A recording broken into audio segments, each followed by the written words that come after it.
Lord, Scotty. I can't stir you up in the comments. Hey, everybody. Really, Scotty? Hello, Really? everybody. I didn't even do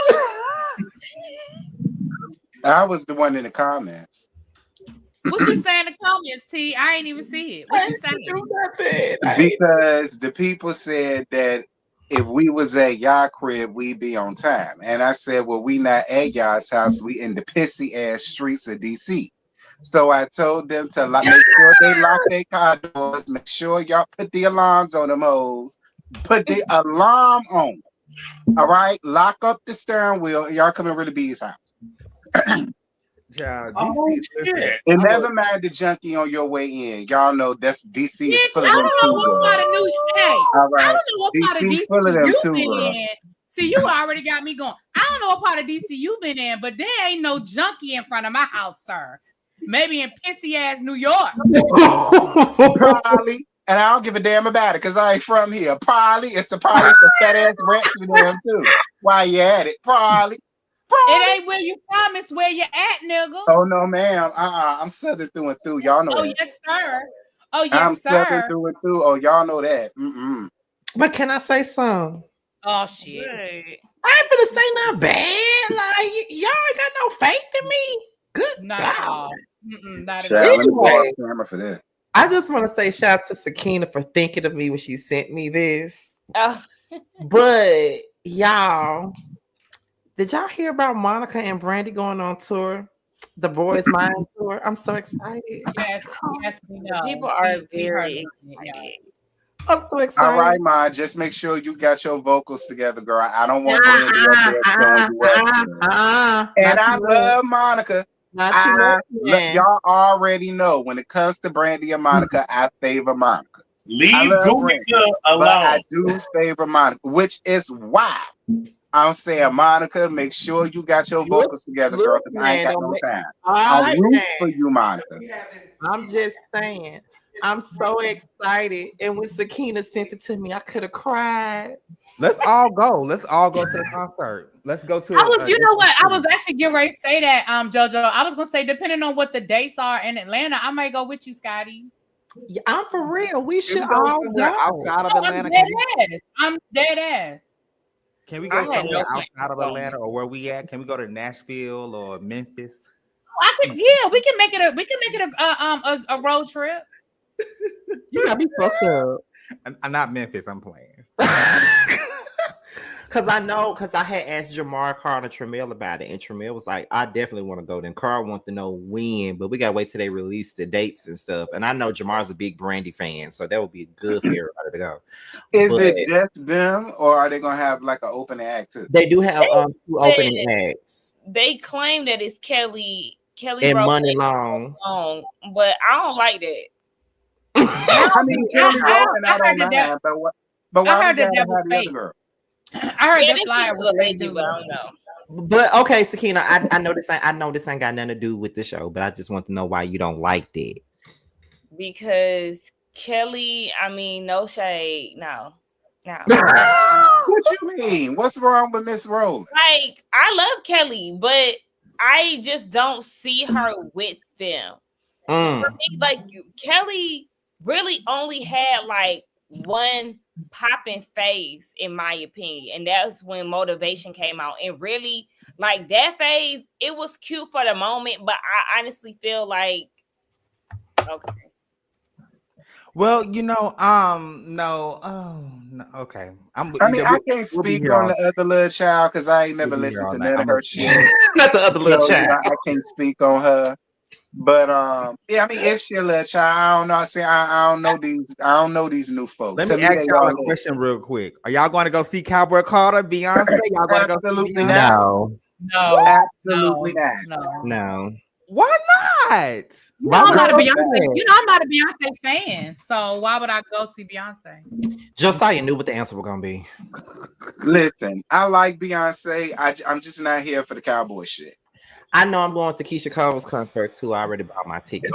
Wait a minute.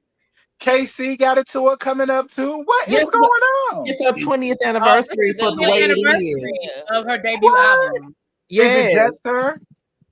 It's her, and I think they said her opening acts are Wale, why I don't know, Tink, why I don't know, Lil Kim, why I don't know, and I love Lil Kim, but why would she be opening for Keisha? I love Keisha Cole, but I would not go see her in concert right now.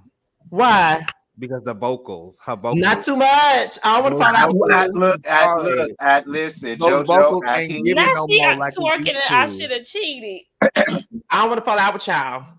She has been wearing we can call out our faves. We can still have our favorite people and hold I them know accountable. that. I know that off key should be off key, but I don't need for y'all to say that.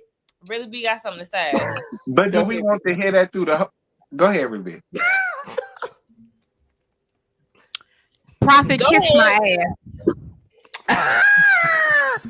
We are at my house, and we will tolerate whatever the fuck I say we go tolerate tonight. But I just, why are you coming at him though? Like, He like it rough. Prophet like it rough. He not happy unless why he like it rough.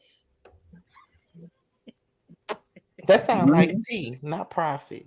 I mean, but honestly, Scotty, you going to the Keisha Cole concert to sing along because she gonna make y'all sing along like Mary J. Blige did. You want me to fall out with you so bad, and I'm gonna need for you to stop. I know. Listen, so the audience can turn around and sound better than her. She never. All I gotta say is that Sakina is the queen for just having me in mind when she sent that to me. Crown me.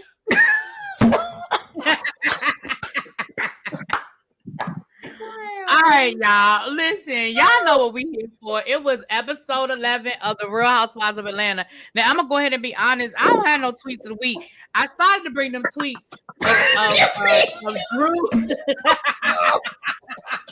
Now he was getting up in arms before you could even get it out. You ain't even gotta finish it, friend. That's all I needed to hear. Cool. I started to put them tweets up there of Drew and Ralph arguing all damn day, but I figured we would get enough. Last night. We would get enough of Drew and Ralph when we got to that the episode with Josiah. Josiah, I just need you to know that they told me in my chat last night that they got the tomatoes ready for you because they already know that when we get to that part of the episode with Drew. That it's gonna be all you. So I just know what it is. I mean, I just want to say I think I might be the one getting the tomatoes tonight. Oh wow. Okay. Because I think I have some unpopular opinions. Oh, I can't wait to hear them. I do too, towards that end, I'm in favor of Porsha this season. I mean this episode. Oh. Now I ain't going that far.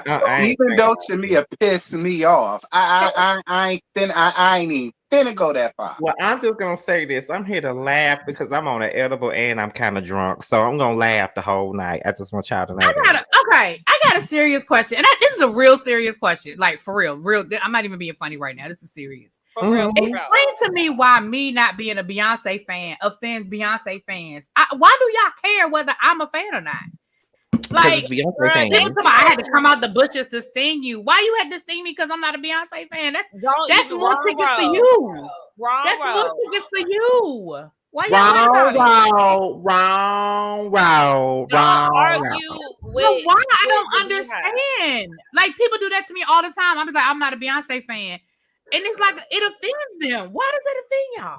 That's a personal problem for them, okay? Yeah, it is. I love Beyonce. Don't get me wrong. That's my girl. Am I part of Beehive? Why is it disrespectful? She's not my queen. That's the point. She's your queen. She's not my queen. It's okay. Exactly. It's cool. It's totally okay. Cool. Look at Pop. I'm good. It happens to me all the time, and I just be wondering why does it bother? Like I don't understand. Moving right along, though. All right. Look at Pop with the bumblebees in the chat. Look at Pop with the bumblebees. Fedora soldiers. That's hilarious to me. That's cute. They actually got that. That's cute. Thank you for the super chat. Whoever coined that phrase need to hurry up and trademark it before Drew get on it. Meanwhile, Italia be tearing Busy up sometimes. Talk about where he had to start the show. Well, you know, he got y'all didn't tell the audience that he got demoted to a friend of the show. He he's only occurring, so he'll pop in every now and then, but he's official a friend of the show. Not you doing him the way you did me when I wasn't here. No, y'all both wasn't here, and he said that Busy got He said I was fired from my own panel. That he started. How dreadful. So we mirage you, basically. Basically married to medicine. Yeah, we mirage you. Fired me from my own panel. Like what? No, okay, I'm gonna say this, then we're gonna get into the show. Tam, we're good. That wasn't a personal thing, that was just in general, because it happens to me all the time. So I was just asking a general statement. That's all. It wasn't personal at anyone other than Prophet. It wasn't directed at any one person, but it was at Prophet. Directed at anybody specifically but Prophet. I wasn't asking nobody but Prophet. And by the way, we were actually joking about Busy before anybody think that we were. I ain't worried about the people. Family. Thank you for the super chat, Natalia. Okay, don't get me wrong. I love the chat. But we ain't gotta be clearing up every motherfucking thing because they know what's going on. Oh, I love the cursing. Yes, Queen. What is T over there doing? What is T? What is you over there slow grinding? Right. What is I was thinking about something in my head, girl. Go on. Was you being fast before you turn this camera on? Huh? What was you thinking about, T? The goodness of the Lord. All he's done for us. Not just me now. Us. You a damn lie. Don't use the Lord have mercy, child. This about to be a night. Anyway, moving right along. So we open up this episode with Charles and Angela. Now, I don't have nothing other than why does Angela keep setting herself to be embarrassed by this man? I don't know. But I mean, do y'all have anything to add to that? Before I say anything, Scotty, we got to get through these scenes now. Before I say anything, I just want to. I'm saying that they kill me in the chat every time they call T Kimsha. That shit is so funny to me. Before I say anything, I did see that in the chat. But when it comes down to this scene with Charles and Angela, I really feel like Angela be putting on. And I think Charles be knowing that she be putting on. That's why he don't be with the bullshit sometimes. And sometimes he just be acting like he don't like her. But see, you know what? I don't even did you see what production asked her if he loved her? But see, I don't even think that he putting on. I really feel like he's just awkward in front of the camera. That's really what I think. No, I'm talking about Angela, not him. I was saying she be putting on sometimes. Oh, Angela, with him. No, I don't give a damn. I don't like when he do that though. Yes, because now at this point, last night sealed the deal for me. Like, if production is asking you if you love your wife, why you can't say yeah? Why you can't say of course? Why you can't say duh? Like, why can't you? Maybe it's because he is just like Angela with the stunts and shows. Because coming straight out and saying it, that's one thing, but playing around, making it very ambiguous could lead her into another season or 2 or 3. I get that, but then also Housewives is like, when it comes down to the reality shows, period, people have a field day with shit like this. And I just feel like it does not hurt to confirm that you love your wife, because people be dissecting the fuck out of situations like this. And I just feel like embarrassing your wife, we barely see you be affectionate or anything of the sort. So when they ask, do you love her? Like, damn, that's the least you can say. The fuck.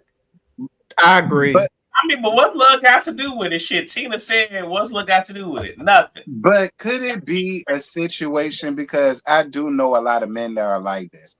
Could it be a situation that he's just honestly not affectionate like that?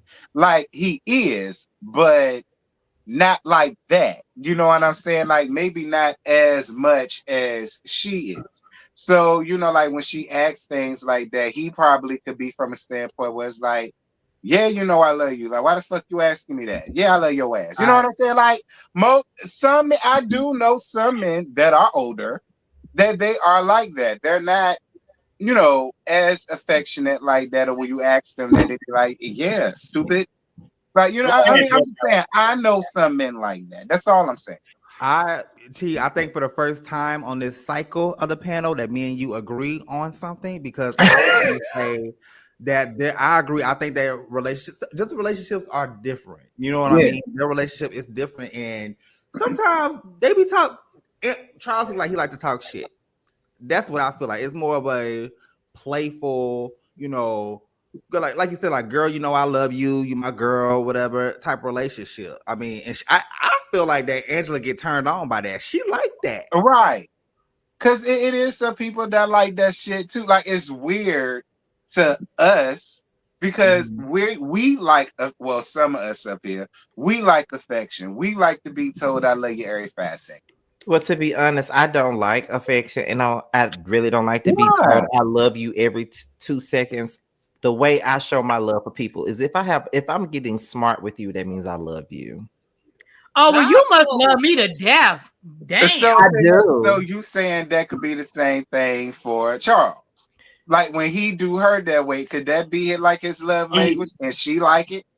Well, she said that they love language is going back and forth, and then he talk about no, it's not. Yet he was going back and forth with her. I mean, I definitely can tell. You know, you can definitely tell that they're in love with each other, just like how Robin and Juan is in love with each other. Oh God, here we go. Here we go. Josiah, don't start. What's up, JB? Hey, boo.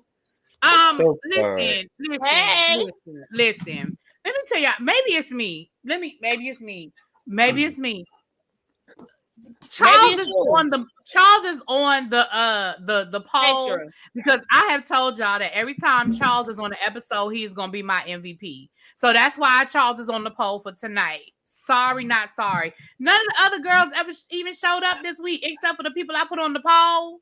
That's true.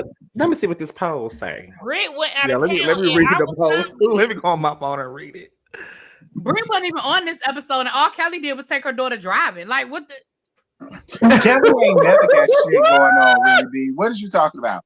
Kelly ain't never got in the chat was like, why is Charles on the poll? He not even a housewife. Make it make sense. It makes sense. Oh, okay. Well, these are the people that did the most in the episode. So and be clear. By the list. And be clear. Charles had a confessional looking like Don Key. Be clear on that. Somebody in the chat really be. I do have a question for you. I know. I already know. Why wasn't Drew on the poll? Yeah, really be. Why Drew on the poll? Wait a minute, she hollering. What wrong with her? Because she knew he was about to ask that. Because I knew JoJo was gonna say something. And I agree with JoJo. But, see, yeah, why she not? Now it's justice. Now it's justice. Hashtag justice for Sedora Soldiers Inc. Hashtag justice for Sedora Soldiers Inc. All right, and me and JoJo is founding it. All right, because I personally do not like the injustice that's going on right here, and it showed in this episode. I'm riding with JoJo. And if you may as well throw tomatoes at me too. And T, if she didn't put Drew in here, she could have put Mammy Superior in here. She damn sure could have, because she turned it in that episode. Do you hear me? I can't wait till we get there. and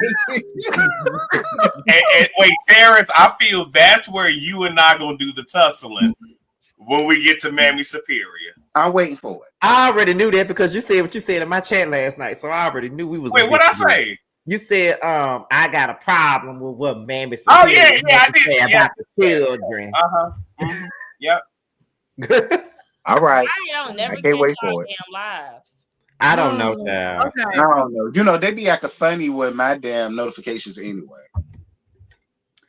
Moving right along. So are we done with Charles and Angela? Yeah, we done with Don King and Angela. We definitely done with Don King and Angela. Moving right along. So next I have Shamia and Cynthia. Now, in my notes, I just had Shamia and Cynthia. This is where Shamia brings up the mothers, so we can address what Porsha had to say about the mothers. And then we also talked about how the conversation even came up, because according to Shamia, she ain't just start talking shit about Porsha. They asked her and she responded and they ran with what she said. So I'm gonna go around the room because I feel like everybody got something to say. Look at T. Look at T. I'm gonna start with y'all and I'm gonna go around the room because I know everybody got something to say about this scene. Y'all, what you got, boo? What you got? I don't give a fuck. Oh wow. Okay. Well, maybe Period. okay, well, Scotty, what you got? You looking at the over there. Listen, I'm probably gonna be the only one that ain't really on that I don't give a fuck stuff because I have my own opinions about that. I do too. Well, go. Oh, y'all wait for my opinion? Yeah, You're next. Well, this is how I see it, right? Like, first of all, I do appreciate this conversation that Cynthia and Shamia said and had, and on top of that, I like the way that Cynthia pretty much, compared that to her thing with Nene and her friendship with Nene. I think that what it all boils down to is this. Yeah. Porsha is a shitty friend and always have been a shitty friend to Shamia. That's true. But Shamia has to take accountability for allowing herself to be shitted on constantly by Porsha. And I definitely understand sometimes, and I'm saying this because my opinion comes from a place of experience, yes, because I too have a friend that's in my life that is a childhood friend. I've been friends with them since I was 17 years old, and they have done some crazy shit to me, and I've gone months without talking to them at some point in time, but then I wind up forgiving them, knowing that I still don't really trust them like that, but because we are childhood friends, we have the same group of friends, we're intertwined with each other and all this other stuff. It's like I don't really trust you because of the things that you've done, but it's like I keep you around still. And I'm not saying it to make any excuses because there's no excuse to keep a person around just because they have history. But I think a lot of times and when I say we, I'm talking about me and Shamia, we allow the history to cloud our judgment. Sometimes we feel like because we have decades long history with people, that means that we're supposed to keep them around. When people like Josiah, for instance, has only been my friend for about 5 years versus a person that's been my friend for 15 years. And in the 5 years I've been friends with Josiah, he's been more of a friend to me than the person that's been my friend for 15 years. So sometimes the history really don't mean a thing about, when it comes down to friendships. So I don't think that neither person is a victim in this situation. I just feel like I understand where she's coming from because I too have done that same thing, knowing that a person is wrong, but sweeping it under the rug. And I have more to add to this by the time we get to the end when we see them sit down and talk, because it made me understand why she don't come to Porsha with nothing. Because if I had a problem with T or Sakina or Josiah or any one of y'all up here, I feel like I could come to y'all and say what I gotta say if I have an issue with something. So that's where I'm at with it.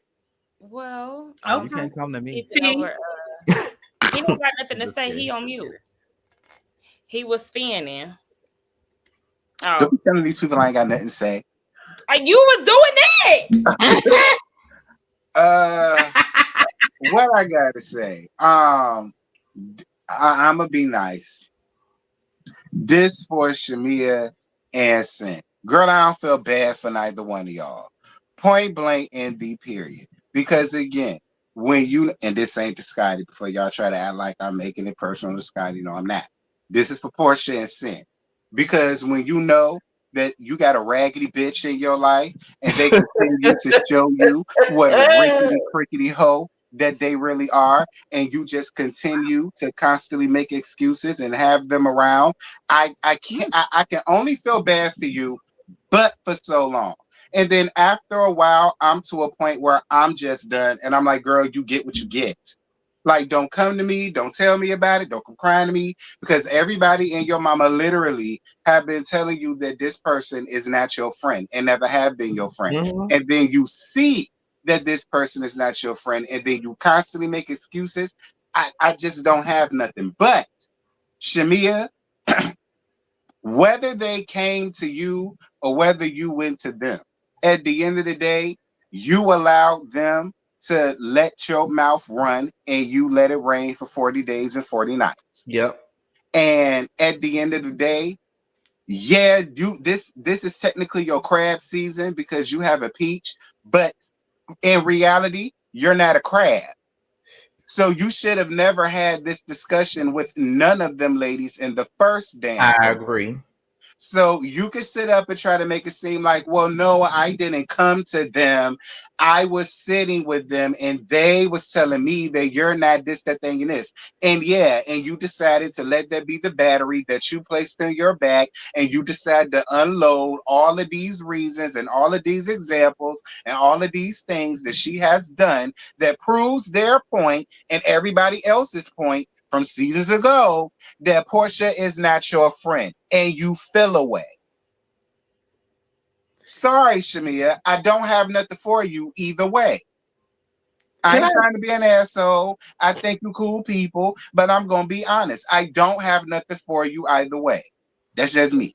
Can I expound on what you just said? Not to take away from nobody else. I do agree with what you're saying, because I think I said something similar to that in my review, where I said at the end of the day, yes, Porsha is a shitty friend. We've heard that from multiple people on the show. We heard it from Candy. Nene was the first person to say it. So yes, it's very true that she is a shitty friend.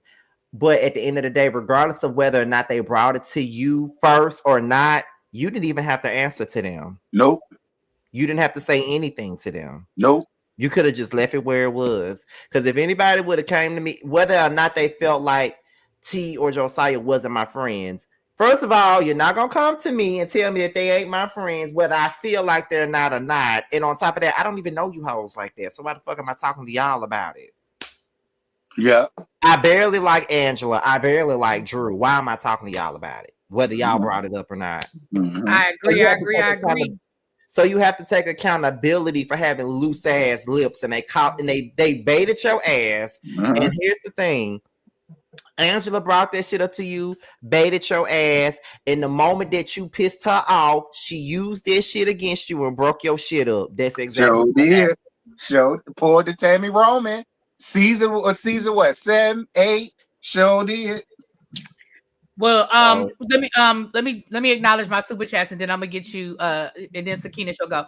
Thank you, Nicole. Says Shamia trying to cut Porsha all before she wants Gerald. Ooh. Thank you, Big Ant. I'm so not ready to see Angry Birds, aka Feifei, come back on my screen. Oh Lord, Sakina, what you got, boo? I'll just talk about how I feel about it later, because this is it's like a loop. So yeah. Okay. Hey, Mims. Hey, man. What up, Mims? The lies. Shamia is a fashion victim. My God, she is. Yeah, she is. Jojo, you want to wait till the end as well, or you got something to say now? No, honestly, I think T and Scotty really summed it up regarding the situation. First of all, shout out to Cynthia. Like I said, I love her in this role this season, just being a friend of and giving confessionals. And they look great sitting down. With Shamia, like I said, I get where she's coming from, but the way how it was brought up, talking to it around this group, especially you being on the show, not thinking it's going to go back to Porsha. So you kind of set yourself up with that situation. Because like y'all said, we all know that Porsha is a bad friend. But that's all I have to say for now, because I have more commentary towards their ending scene. And another thing too, even if and she's saying that the conversation came back to Porsha in the wrong way, that's why you don't talk to people that you don't really fuck with like that about certain things, because they will bring it back in a way that you didn't say it. So it's best that you talk to your friend about it, or so-called friend. Yeah. Right. And again, I agree with what T said. Girl, you're not new to this. Like, it'd be different if you were like a novice. Girl, you're not new to this. You know what it gives. You know exactly what it gives. So yeah, I can't give you a real pass for real. All right. So the next scene, and I'm gonna just go ahead and tell you, I don't even think I wrote it down in my notes when Kelly was driving with her daughter. So, oh yes, I did. Never mind, I did put it in my notes. Okay. That was a Oh key wait a minute, scene. Nicole. Thank you for the super chat. It says Shamia makes Jizzy look like a fashion icon. Damn. Oh no, she No, don't. she don't. No, she don't. You took that too Not far. a fashion icon though. You took that too far. You Not took you that took way it too far. too far. Well, Shamia didn't have some Okay. stuff on now. Yeah. So next we see Porsha, Cynthia, and Angela go Wait, can out I and just say one thing? they go bowling. Oh, go ahead, boo. Go ahead. No, the only thing I want to say is, Kelly, don't get yourself fucked up on this show. Oh dear God. Because the fact that you riding with your daughter and said that you should have had a drink before getting in the car and all this other stuff, I don't know if she is officially divorced, but do you really want to give your soon-to-be ex-husband any type of ammunition to use against you? And they aired that shit too? She wasn't driving, so that wouldn't even. Yeah, I don't see what the problem is. She wasn't driving. It's not that, okay, she wasn't driving, but obviously you're helping her with it. And just that implication of, oh, I should be drunk to be riding with you. I'm just saying, it's one of those where you're painting the picture and people can run with that whatever way they want to run with it. That's all that I'm saying. What y'all are saying is she need to keep a lookout on her orangutan because he gonna do some fuck shit like he already did before. So that's what y'all are saying. Any little thing that she does, it said orangutan. Oh. All right. All right. And that's what y'all are saying. And I do agree with y'all because he already threatened this lady while they was in damn court. So I do get what y'all are saying. Anything like that, yeah, I wouldn't even put that out. That's true. He did threaten her while they was in court. You did. You right about that. All right. So the next scene we have is Porsha, Cynthia, Angela down to the bowling alley. You know, for me, honestly, again, Porsha, you whining again about how this is so hard on Pilar. Pilar was asking for pop. But the one thing that I did, and I know y'all, the Porsha people are going, I mean, the Shamia people about to yell at me when I say this, but I can still feel like Porsha is a bad friend, but still understand something that Porsha said. I do understand when Porsha was like, listen, I can't divorce my husband and my best friend. Like, I don't have the bandwidth to do both at the same time.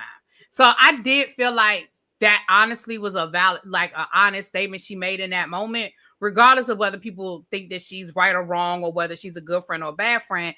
It is a lot to be dealing with. However she got Gordon and why she losing Gordon, it don't matter.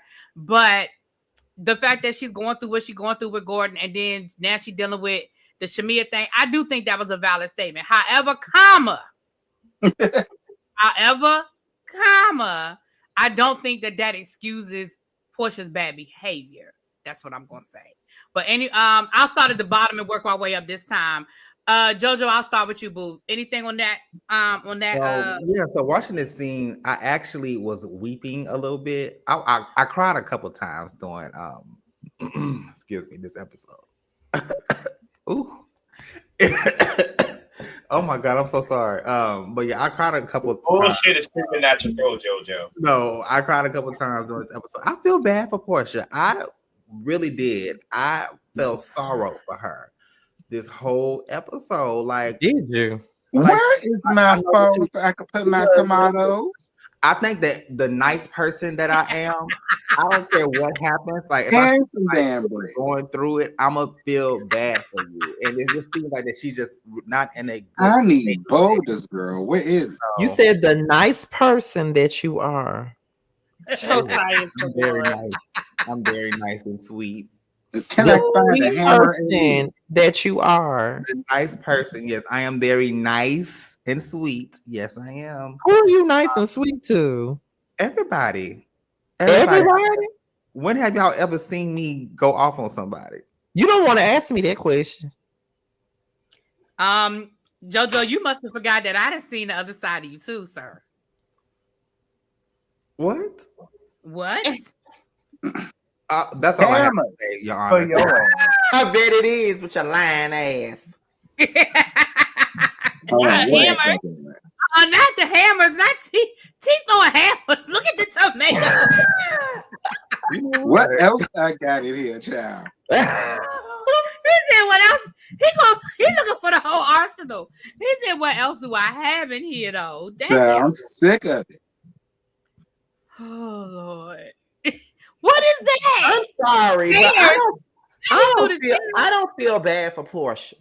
I don't, because she's not the only one on this show dealing with a damn divorce. Drew dealing with a divorce, and ain't nobody got no sympathy for her. Kelly going through a damn divorce too, but Porsha act like she the only motherfucker on here that's going through a divorce, and she feels like because she's going through a divorce, that makes it valid for her to be an asshole to other people. That's why I don't feel bad for her.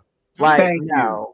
That is my whole argument. Like, Drew is sitting here going through real things. She getting locked out of her own damn house. She had to get a damn a Motel 8 for the night. She don't have no access to her own house. She can't even get the passcode from the damn people. She had to get it from him. That's my whole thing with Drew. Drew, get the hell out of that house. Please. Like, why is you going through this on national TV at that? Well, I'm gonna be honest with you. Like, I know my aunt is kind of going through something similar to Drew, and like, sometimes when people go through divorce, they be asking, well, who's gonna stay in the house and who's not, and both of them be like, I ain't going no damn where. It's like a standoff. Like, you trying to see who gonna leave, and neither one of them want to leave, so they're both stuck in the damn house. But at some point, one of y'all gotta fucking go. Well, that's the thing. Once one of them leaves, they sort of give up that leverage. So that's why both of them are sitting in that house. That's why the judge didn't make one of them leave, I guess, until they resolve whatever needs to be resolved, child. If I got it, like I said, if my name is the Drew Sidora, I am getting the flying hell up out of that goddamn house. Point blank, he can have that shitty ass hat. He wanted so damn bad. He says his fine. Have it. If I was the Drew Sidora, do you understand?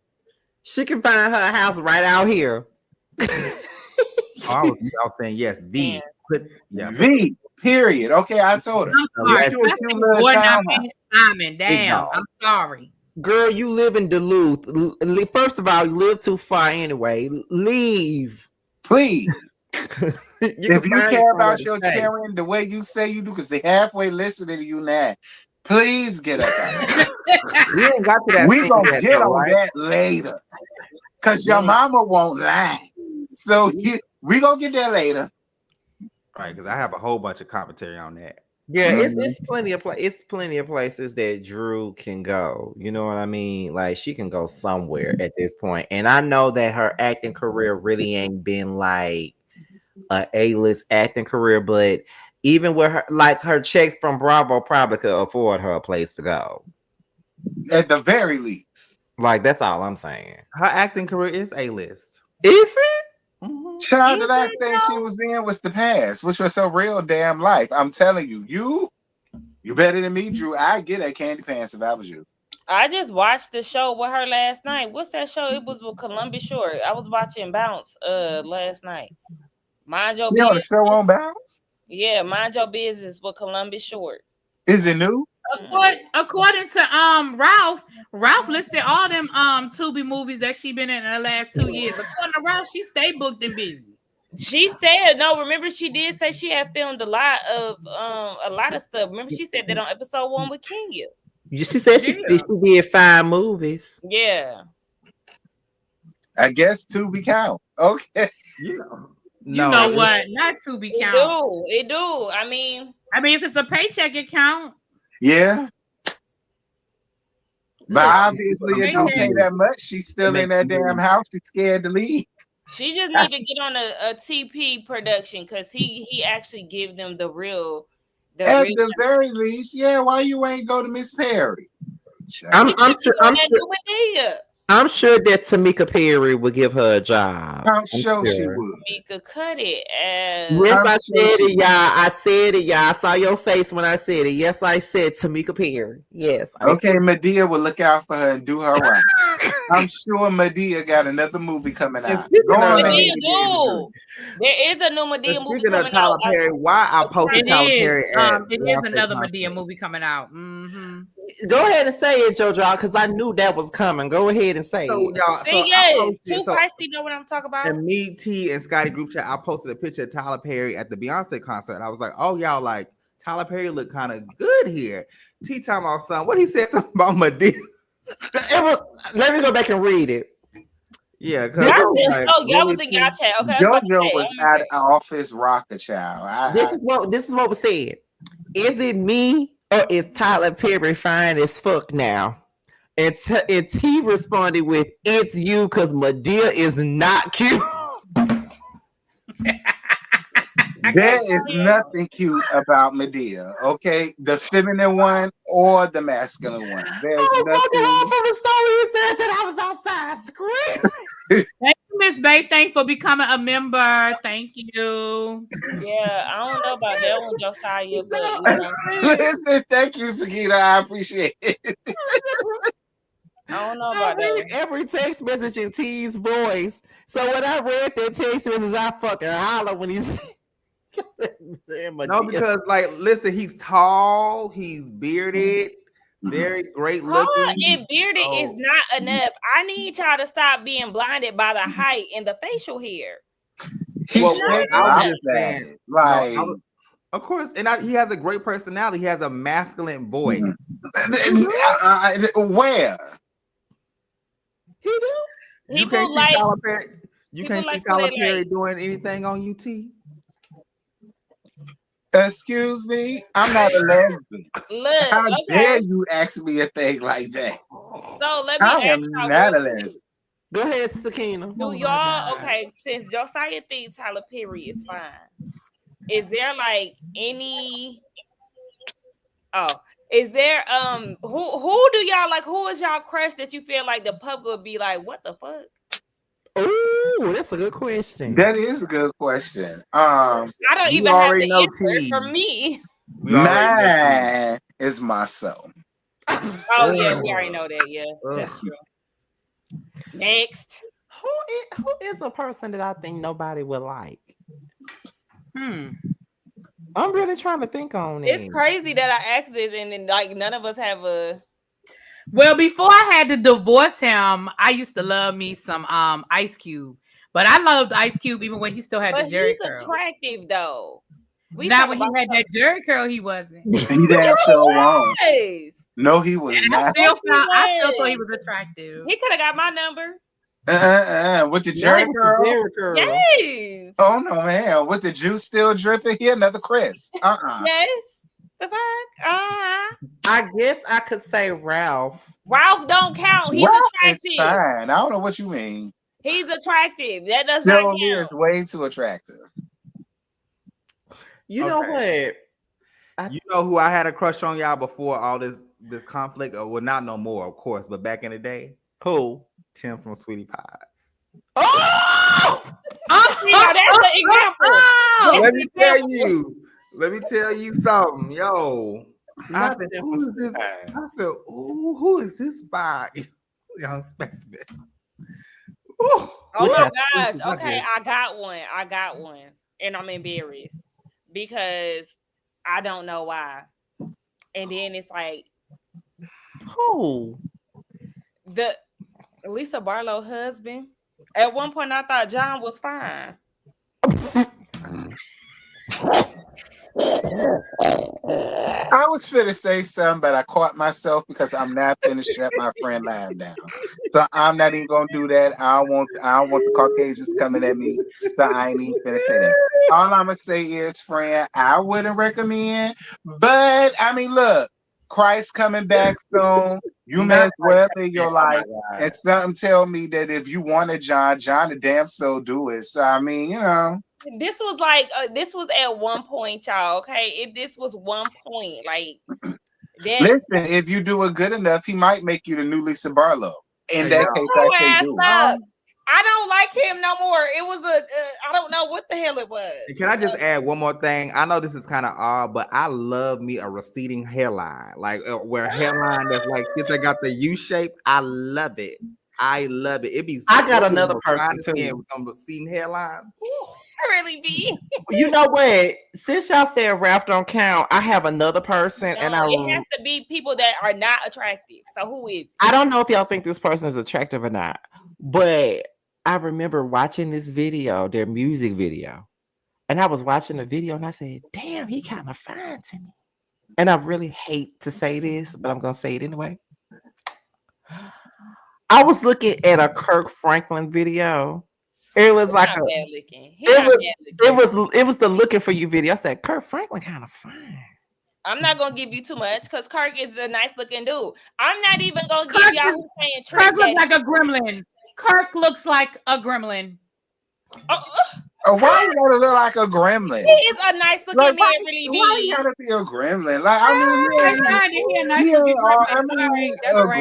mean, he's a nice looking gremlin, but he looked like a fucking gremlin. Y'all can say what y'all want. But you know, shout out to all Trick Daddy was fine back in the day. Trick Daddy used to be fine as fuck. They said Kirk Franklin don't. They say Kirk Franklin don't count, but yeah, because Kirk Franklin is handsome. He's always been handsome. Count to me either. Kirk Franklin has always somebody who is not deemed attractive in like. But you know what, Scotty? Trick Daddy would count because he was fine then. He was fine. He was. Now he was. He was back in his. Maybe because I'm a thug. He was fine then. Maybe because I'm a thug. Got it. Bill Clinton. That's the one. Like you know. Yeah. Now, Bill Clinton. I give you that. Yeah, I'll give you Bill Clinton. Because he's not cute for real. Somebody said LL Cool J. When was LL Cool J not fine? Ooh, baby. Now, see, y'all about to make me mad because y'all not playing the game right. No, Stevie J is not an ugly man. No, he's not. He's not. He not. Terry Crews. Stevie J looks like a rat. Stevie J looks like a rat. What is wrong with you? Who said Benzino? And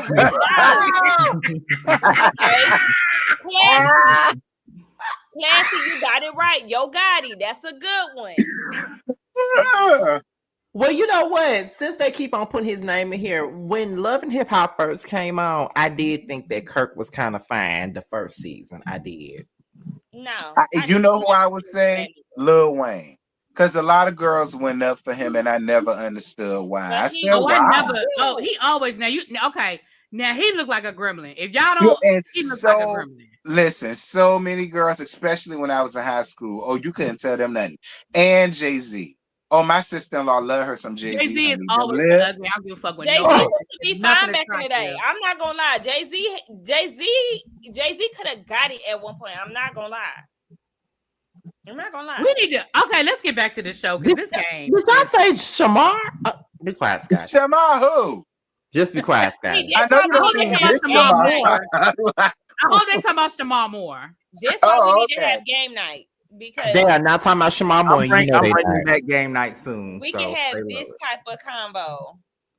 He do not count. Shamar I will be front and center, JoJo. I can't wait to be there, honey.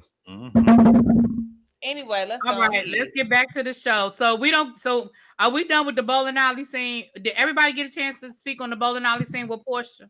The only thing I got to say is Angela fine as hell. That's it. Yeah, Angela is fine. She looks great. Angela's body was body and I don't even swing that way. But I was like, damn, okay. Right, girl, you was fine as fuck. Okay, come through, Ange. Yeah, Ange was giving the people something they could feel. Okay. Moving right along. So the next scene, I'm gonna start with JoJo on this one. Drew in the car leaving the emergency hearing when she called her mama. I'm just gonna let you have that one first. Mother Superior. So this is just the car scene, not when the mama come over, right? No, this is just the car scene. So yes, it's just so crazy to me because every time Drew is on the screen, it's just the star power is so big, so real. It's like a halo. It's like a halo and a big light, like a film light that's just shining on her. Yes, I enjoyed every second of the scene. kudos to her mom. Her mom is entertaining. She looked amazing. She looked fresh, hydrated, and it just shows grit and resilience. How Do y'all no see matter those what you tomatoes go though? through on this earth, you always still gonna come up on top. And that's just Drew Sidor. She just always fly above. She is a phenomenal. I gotta look for it. Black excellence. Hold on. What Black girls rock. Black Like girl. literally, like y'all. Like, I think honestly, if she get nominated for an MTV award for the best house reality star, I think she would get it because she is the most talked about housewife, and she brings it every day. Drew listen, don't be episode. We're talking about half of the panel. Drew Sidor, so entertaining. Only because you're here. Only because you're here. I like Drew. I like Drew too. Not they bombing you. Damn, not the bomb though. I actually love Drew. I've liked Drew since the first season. I like Drew too. Bad wigs and all. I ain't seen her wigs are never bad, friend. Never bad. They're not bad now, but they were at the beginning. I just need Drew to stop lying. That's all. I just need her to stop lying. Oh, KG, you not lying. Drew has not been invited to Watch What Happens Live yet, and Kelly done made it to that bitch twice. I mean, yeah, somebody brought that up. Somebody brought that up on my chat, and I was like, "Damn, y'all might be right. Maybe Andy don't fuck with her for real because she has not been on Watch What Happens." Well, you know, Drew, that's the injustice. Oh, I can't wait till this battle. I think when you're filming like high grade films and movies, I know, I know your schedule. I know sometimes the scheduling could be bad. She's in LA right now filming a good movie, a great movie that's coming out. What's the name of it? You don't know. I talked to her on the phone a couple days ago. I can't tell y'all. But it's a great movie that she's filming. I'm so excited. Okay. You know what? You need to take your ass down to BravoCon. I sure want to go. Who gonna Mims? Can you sneak me in? Okay, hey, I need a sponsor because BravoCon. I need a sponsor. Where you at? Mills, you in the chat? I'm gonna call somebody. I know somebody who works at Bravo. Yeah, but again, we talking about taking a group trip. Real talk. If we all trying to go to Vegas, we need to get a house because them tickets ain't nothing to play with. But I'll stand outside and hang out. Shit. I would love to go to BravoCon. I just gotta find me a job. I understand. Lisa says, okay, hold on. Lisa got a super chat. Lisa says, why do y'all give Drew the blues for lying when Porsha be lying more than Mia? I feel like I talk about everybody that lies. I'm gonna speak for myself. I feel like I address all the people that I think lie. All I said was that Drew be lying. That don't mean that other people don't. I feel like I give Porsha. I feel like I've been on Porsha for 3 years about lying about stealing that woman husband. So hell no. Not have a fundraiser at Bulldogs. Cut the crap. Soulful not a fundraiser at Bulldogs. Baby, I don't even like to go to Bulldogs. And Josiah knows that I do not like to go to Bulldogs. They have to force me to go. Let's be clear. Right. I can't stand Crocker in Houston. Ooh. Thank you, Immortal Boy. Thank you. Still Drew rises. Word to Stacy. You know what? Y'all are funny. Yes. Still like rice. Yes. Yes. Y'all treat us her African.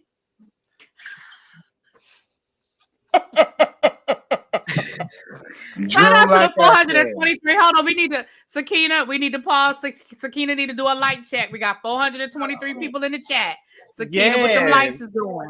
Because them ratings been on point, honey. Let me see. Yes, they have. I ain't even gonna front. We could do better. 203 likes. Let's get it up. Okay.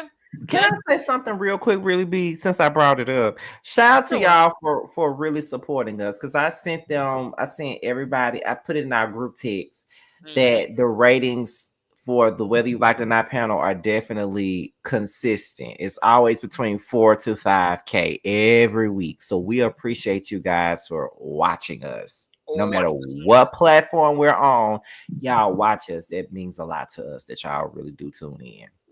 I want to say that.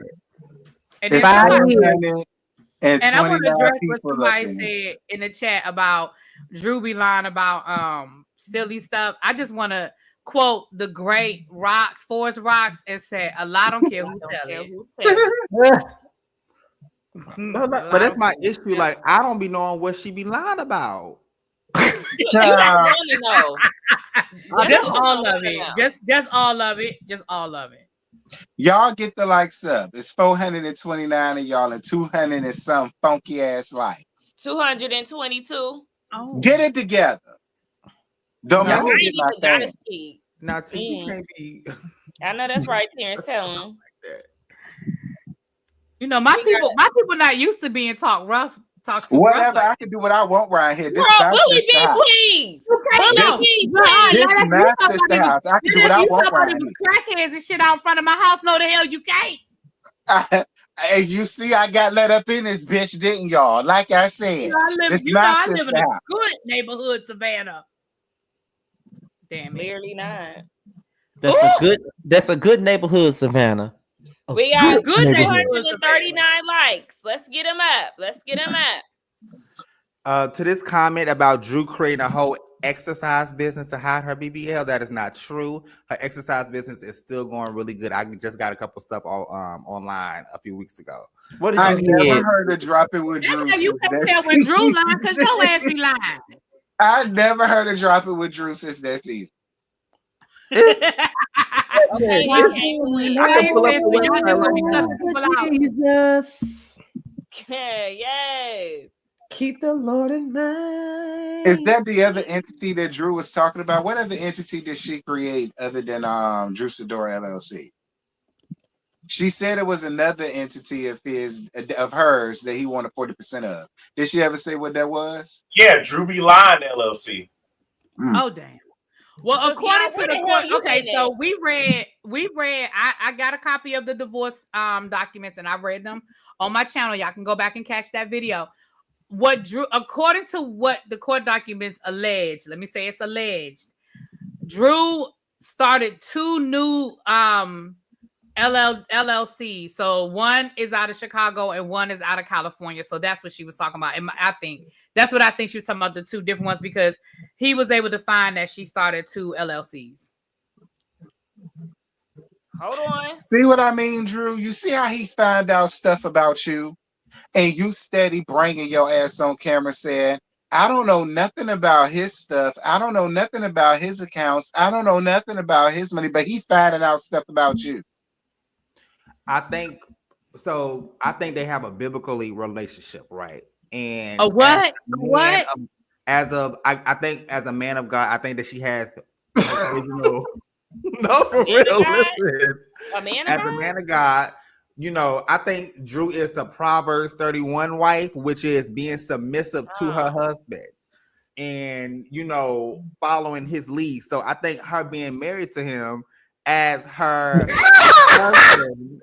husband, she's just gonna follow his lead. So Mammy Superior ain't told her no shit like that. What was going on? Drew is a Proverbs 31 wife. Mammy Superior made it to 80 years to let Drew tell it. She ain't making that law being stupid. She ain't told her no shit like that. I don't know where Drew got this from.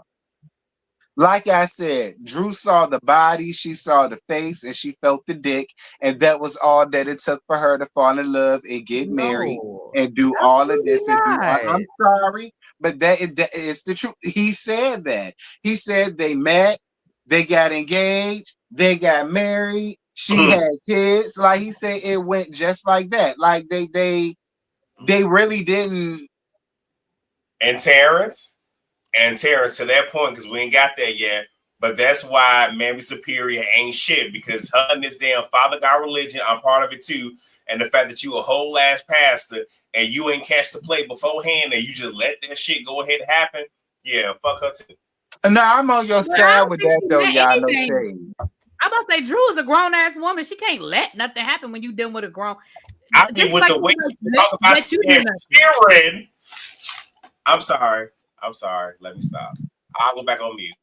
I'm just saying that Drew Sidora is innocent in this situation. That's all. It's all Ralph's fault. Cool. I'm cool with that. Moving right along. Anything more about Drew crying in the car? Drew, you don't drive. Why you always got a driver? You'll save some money if you drive your own damn self to the damn lawyer office. I've noticed that, and I called that out, and I laughed. She can't be dramatic and cry in the back seat if she, driving. Drew, you'll save a lot of coin if you just drive yourself to the lawyer office, girl, instead of getting these Uber luxuries.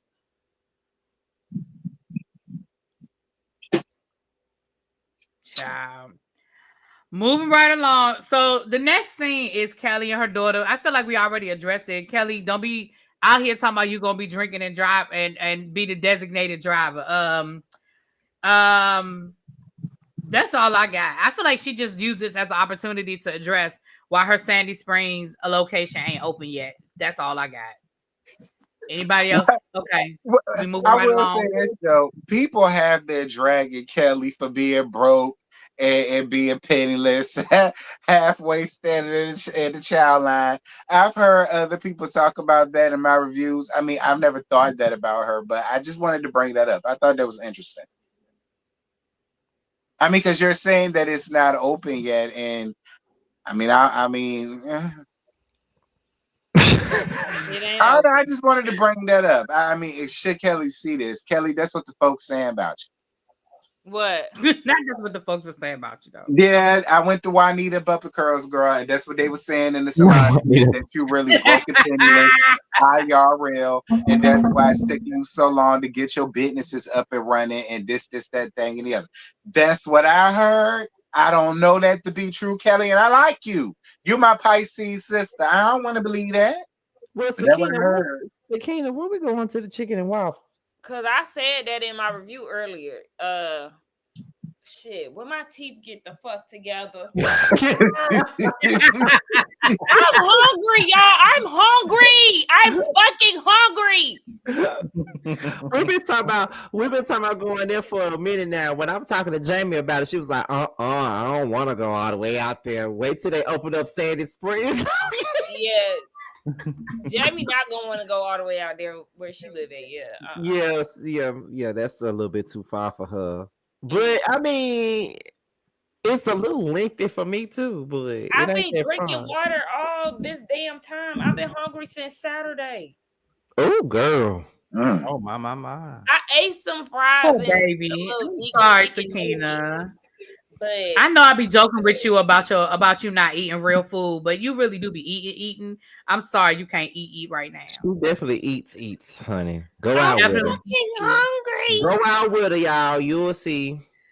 Yeah, because I eat. She will eat. That's because all she eats is grass. She need to put some meat in her damn stomach, and she wouldn't eat like that. That's why. Her body eats sustenance. I am simply starving. That's what I'm doing. Not simply starving. They remix not simply starving. Somebody said drink a protein shake. Somebody said drink a protein. I don't drink protein shakes. Is it nasty to you? I don't do that whole protein powder shit.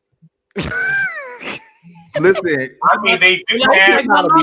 Like my mom used to say, you ain't hungry enough then. I got some applesauce. I ate some before I had got on the panel, the both and right. But just know that if you go to Josiah's house, you're gonna see a refrigerator full of strawberries and blueberries and apples and shit and cauliflower. Yes, the cauliflower. Yes. I drank some clove water earlier. Cauliflower pizza and stuff. Applesauce hungry, I guess so. JoJo will go right to In-N-Out Burger and sneak a burger, child. Really we all know. Block Cajun, I'm about to beat his ass. Cajun, are you Cajun? Cajun, don't get timed out now with a monster. He talk about simply impacted molar. Oh my God. And then let me tell y'all something else about Josiah. See, when you stay with Josiah, he gonna make sure you have the snacks that you want. See, the shit that I had, he would never eat it. Baby, because you saw them honey buns, the box wasn't even open. He got me some honey buns, some dill pickle chips, and some Dr. Peppers, honey. When I got stuck in Houston last Friday, honey, I had me some honey buns. Yeah, Dr. Pepper was right up in that fridge. I know that's motherfucking right. You know what? It used to be Listen, like that's that what on my friends are relationship. for, My honey. Very. I was having a whole Golden Girls moment. You are a true hostess. Yes, I love love staying hosting with Josiah. parties. I love hosting. I love staying with Josiah, honey. I love Well, staying what with you gonna Josiah. have for me?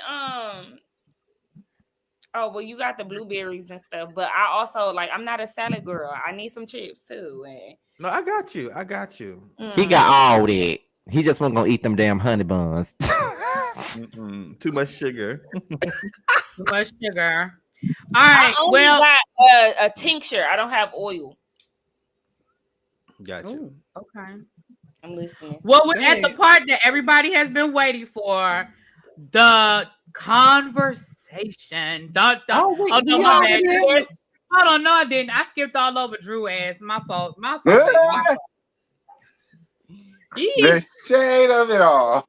Yeah, I'm about to say y'all gonna stop disrespecting Miss Sador, Soldier Sador, okay, the queen. Oh, Drew is talking to her mama, and her mama is telling her that the kids are out of control. That the kids are not the same, and that she need to get it together. Now, y'all, you had a go ahead, boo. I'm gonna let you start. No, I mean, I was not here for what Jeanette had to say. It was to me, Mother Superior. Yes. No, I'm just saying because it's the whole when I hear stuff like that, obviously, one, she is a baby boomer. There's that. Also, with her being a pastor, it seemed like she's going with that whole because of title, because of stature, because I'm the grandmother and this, that I should be able to just say this and y'all do exactly what it is that I say, where it's coming from that whole mind frame where we're not understanding that children are tiny adults. They have their own I can't think of the word, but it's like they have dominion over their bodies, and not just that, they're at that age to where yes, they are for the most part formed. Their parents are going through a divorce to where they can't even talk about that. So your whole thing is I should be able to say this and you do it, but your autonomy, thank you so much, Durga. Autonomy is the word that I was looking for. But it's like all of this is going on around them, and you just want them to be able to just, fall in line, but it's almost like you're not understanding what it is that they're going through. And at the same exact time, being a pastor, a lot of pastors, not saying they're certified, but are counselors and whatnot. So at what point are we talking to the children and not talking at the children? It was just that whole display and how it was coming off that it came off real, real nasty to me. And adults like that, because not every adult is an elder. Let's be clear. Just because you made it to old age don't mean you an elder. But shit like that, it does not sit right with me. I'm just saying. And I'm always going to be teen kids. They need to be whooped. Listen, I was gonna say then I guess then we just gonna disagree, and I'm not no baby boomer, but I hear what you're saying, but that's not how I understood it. That's how I understood it, but I hear what you're saying. Listen, I understand what y'all are saying, but I didn't take what she said to be that way either. Like my mama was a baby boomer, so I was around a lot of my aunts and uncles and things like that, and it was. Like if they're family or something like that, and it's something going on with your kids, they'll normally talk to you about it. Like I don't necessarily feel like Mammy Superior was telling her that to be like, so this is what I want you to do about it. I think she was letting her know what y'all are doing right now and what the courts are suggesting. I don't think it's a good idea because I'm seeing how the children are, and I'm telling you, it's affecting them. It's different. Yes. That's the way I think she took it. Not, this is what happens. So I want you to go and turn to the book of Job, chapter 15, verse 18, and it says da-da-da-da. That's just me. I didn't feel like that's what she was doing. And I felt like Drew, in my heart of hearts, I feel like Drew been seeing that, but she was dismissing it in her own little way. She said it herself in the episode when the girl talked back to her, and she said, they've been a little I've been kind of giving them a little leeway because of what's going on. But she said herself, if the kids were doing one thing before all of this started happening, and now they're acting differently, I took it as the mother was saying, this is having a bad effect on your children's like they're acting out. That's how I took it. I didn't take it as they should respect me because I'm their grandmother. I took it as they used to respect me and they don't anymore. And it's happened along the same lines, along the timeline of when y'all started acting a damn fool. That's how I took it. Because we already know the daughter for a fact don't listen to Drew. We already saw that in the episode. Really B brought that up. So we already see what's going on. And I said that in my review. I said, I don't feel like they respect you or him, to be honest. And the grandmama saying something about it because she won't dare for it to see it like that. And she doing what, like, you think George saying wouldn't have told me or my brother that them cheering acting like that because she the one upside their head.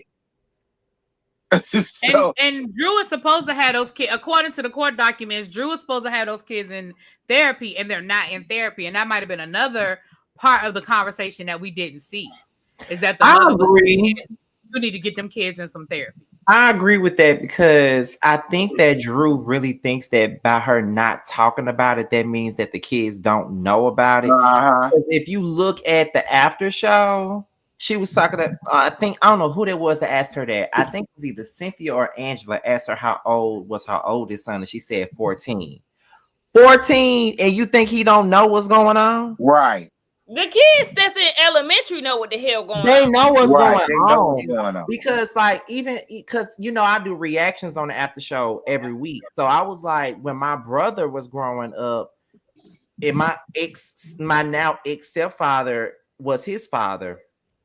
And he would do heinous things to everybody, but because that was his dad, he loved his dad. And I always said, when he become a teenager, this shit gonna come out, and it's gonna come out in a bad way if he don't get no therapy. And I will tell you this: when my brother turned 15 to 16, my brother went after his daddy with a metal bat, and it took 3 of us to hold him back. So for a long time, he didn't see it, but when they get to be teenagers, they see that shit and they gonna feel it the worst. Them smaller kids may not feel it the same way that the oldest son does. And I'm saying that from experience. You know what I'm saying? Like for real, because you not talking about it is not helping. Either you talk about it with your kids or you take their ass to therapy. Because if you don't do neither one of those things, there's going to be emotional problems. Ain't no telling what we haven't seen that Raph has done to Drew outside of the cameras. If he's an asshole online and on camera, he could be even worse off camera. Ain't no telling what them kids done seen. Right. Or her. I would like to close off on this subject. So this is me not trolling at all. Okay. I'm going to keep it 100 with y'all. So watching this scene, I feel like the emotions were real because I think it was kind of a wake-up call for Drew because her mother did call her out regarding the whole situation. Because what people don't know is what happens in your childhood, it affects your adulthood. And I didn't realize that until I got older, that the things that I even went through, I'll tell some of my business, I went through a lot as a child and a teenager, and my parents were very violent towards each other. And I had a lot of misplaced anger. And when you have parents or grew up in a household when you have family that, don't know how to communicate, that shit triggers, that shit triples down to you. And if you, like you said, if you don't go to therapy for that, it's going to hunt you and bite you in the ass as you get older. Y'all, I had to go to therapy for 5 years because I was crazy. I didn't know how to communicate. I used my fists instead of my mouth. I really had to learn how to undo the things that I learned from my parents. And I just say that for Drew and Ralph is, I'm glad that Drew and her mama had this conversation and her mama called her out about it because these kids are still young, they're teenagers or whatever, growing up. It's still time to heal these things because what's going to happen is these kids are going to get older and it's going to be probably going to be worse than Drew and Ralph.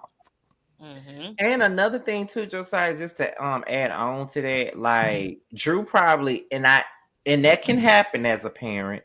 She might be so wrapped up in her own emotional trauma dealing with this marriage that she really don't see nothing else that's going on around her. And she, even though she's a parent, she's a human being too. And a lot of times we be so wrapped up in our own shit that we don't see exactly what's going on. So it probably dawned on her when Mother Superior said what she said to her about the children, because she too wrapped up in her own shit that she can't see that her kids is acting out.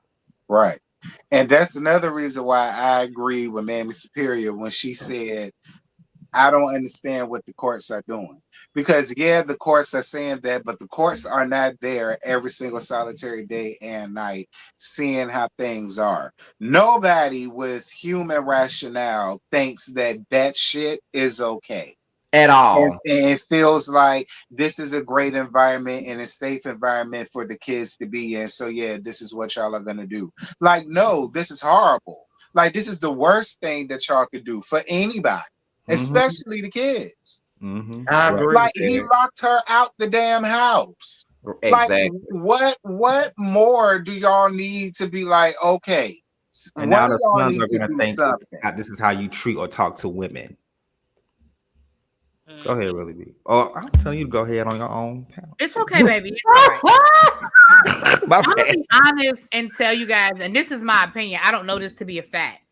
I do not believe that the courts told them not to tell those kids. What I believe is that because the two of them have been fighting the way they've been fighting, I believe the court doesn't trust them to have that conversation with the kids. And I think that was part of the mandatory therapy for the kids. I don't believe I just cannot wrap my brain around. I can't wrap my brain around a judge telling parents, we're going to make y'all live in the house together. One live in the basement, one live upstairs, and the one in the basement can't come upstairs for any reason unless it's his weekend. And the kids are going to have to only spend time with y'all separately, but y'all can't tell the kids y'all are getting a divorce. That don't even make sense to me. And because I think both of them are liars, and this is just all seriousness. I think both of them are liars. I do not believe 100% of what either one of them are saying, and I believe that the judge said y'all need to go to therapy, and maybe there's certain things that the therapist needs to say, because I don't trust either one of y'all to say it in a way to the kids that's the best. And because allegedly Drew is not putting those kids in therapy like she's supposed to, and I guess Ralph isn't either, probably because they fighting over a therapist. They probably fighting over some petty shit. And in the meantime, the kids are caught up in the middle of it. I mean, I just can't. And again, it might be true, y'all, but if the judge really said, I'm gonna make all y'all live in a house together, but y'all can't speak to each other, but y'all can't tell the kids what's going on, then somebody need to be filing some paperwork down to the bar.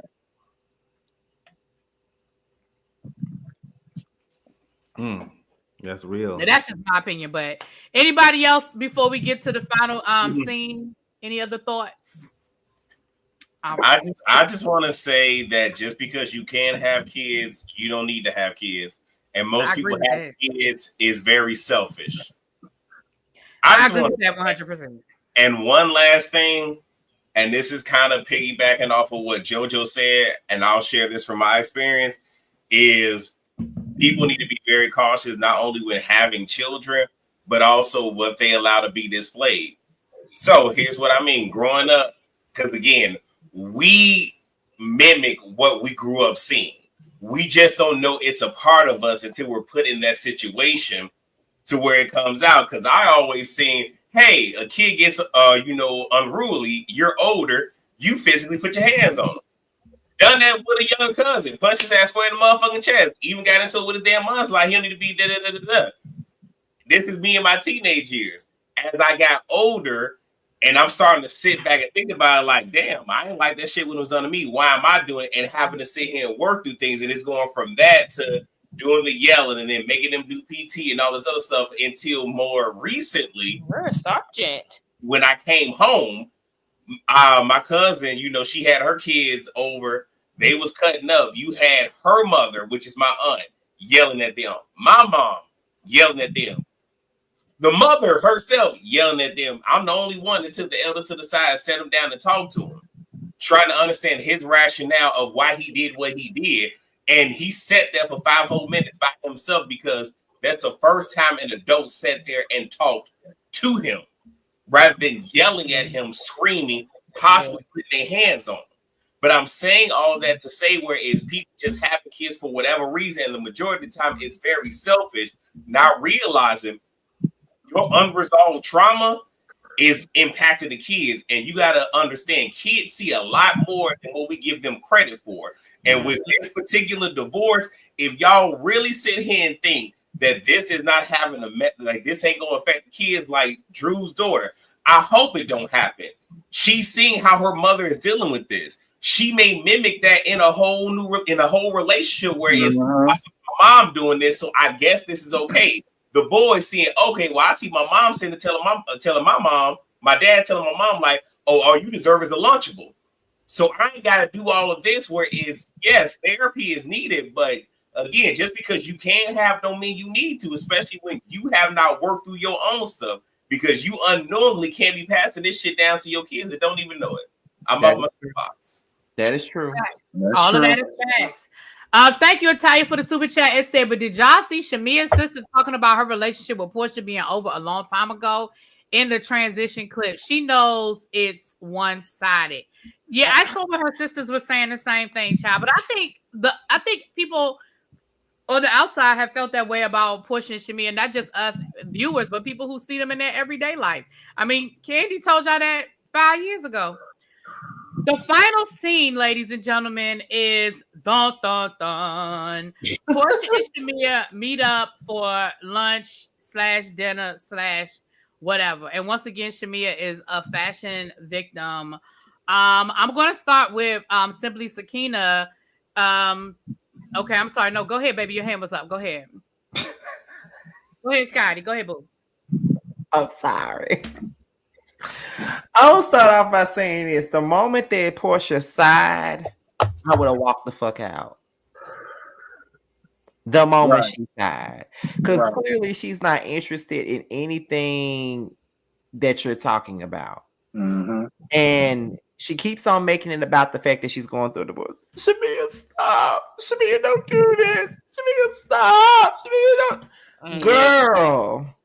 But like I said before, it all goes back to what I said. And I understand why, Sakina said that she didn't want to talk about it then. She'd rather wait till now because it's going to sound like I'm repeating myself, which I'm kind of am. But it goes back to what I said earlier. You don't do yourself any favors by not saying how you feel in that moment. If you're really friends with a person, you should be able to have those uncomfortable conversations. As much as you don't want to have them, it doesn't help to sweep things under the rug at all. It doesn't help because it festers and then there's triggers. And when you haven't completely dealt with it, like sometimes you can talk about the issues, but you don't really talk about the issues. You talk about it good enough so it won't hurt so much, and then you move on. Because that's what the fuck they just did. And I know that I've done that with one of my friends which I spoke on earlier, where we talked about the issue at hand, but I know that I knew I really wasn't over the issue. But because we already talked about it, I said, okay, Scotty, we're going to move on. We're going to forgive, forget, and move on.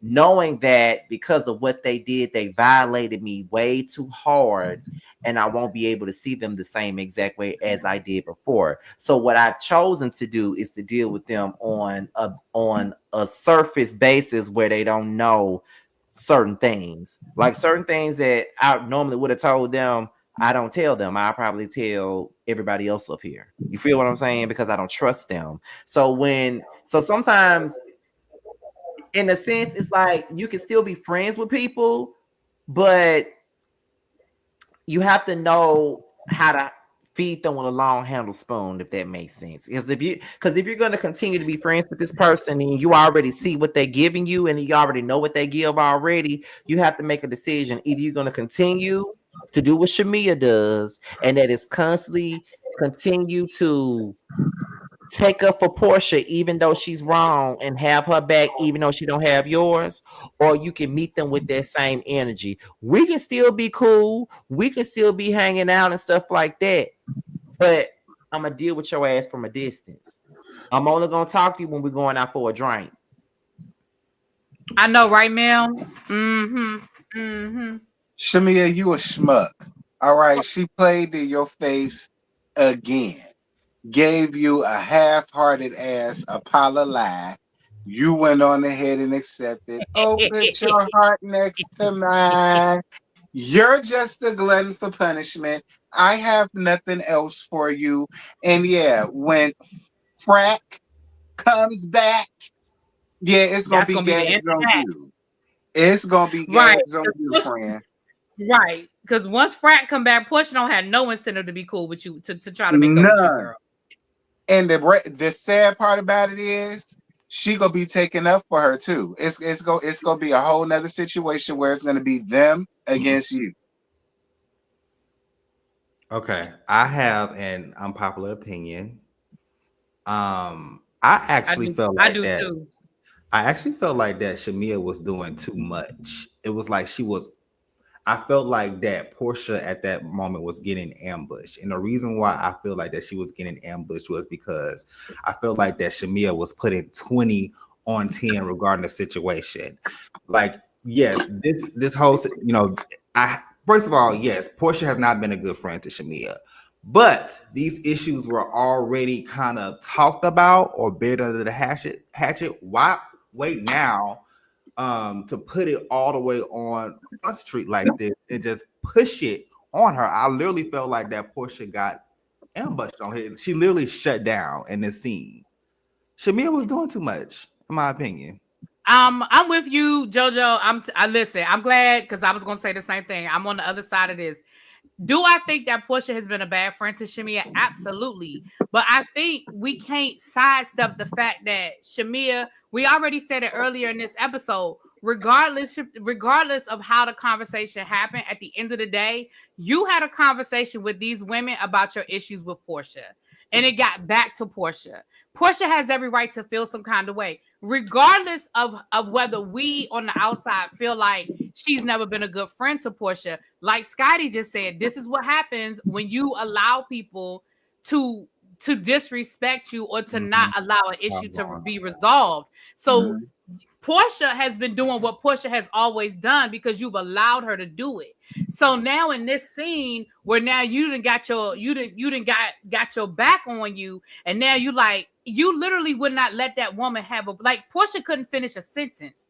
Well, Shamia was like, well, Porsha, I really want to know how you feel. I mean, is this how you feel? I mean, is this what you mean to me? Is this what you feel? And before Porsha could get the damn word through them brand new teeth she done purchased, you done said, so is that how you feel? Oh, am I boring you? Oh, is it that? I would have sighed too, because goddamn, I can't finish a damn thought.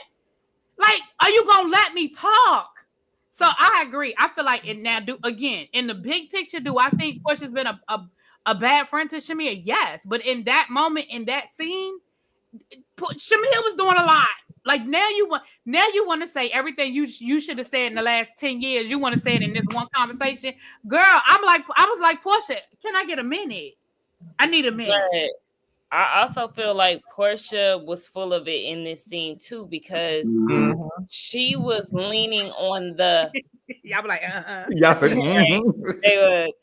she was leaning on the whole, this is too much, is my divorce, oh my gosh, I gotta go to the bathroom, and just to avoid this conversation after I get out the bathroom. So you ready to wrap your food up? Girl, what? Like you ran from the conversation, but under the same breath telling Cynthia and Angela that she wanted to have the conversation.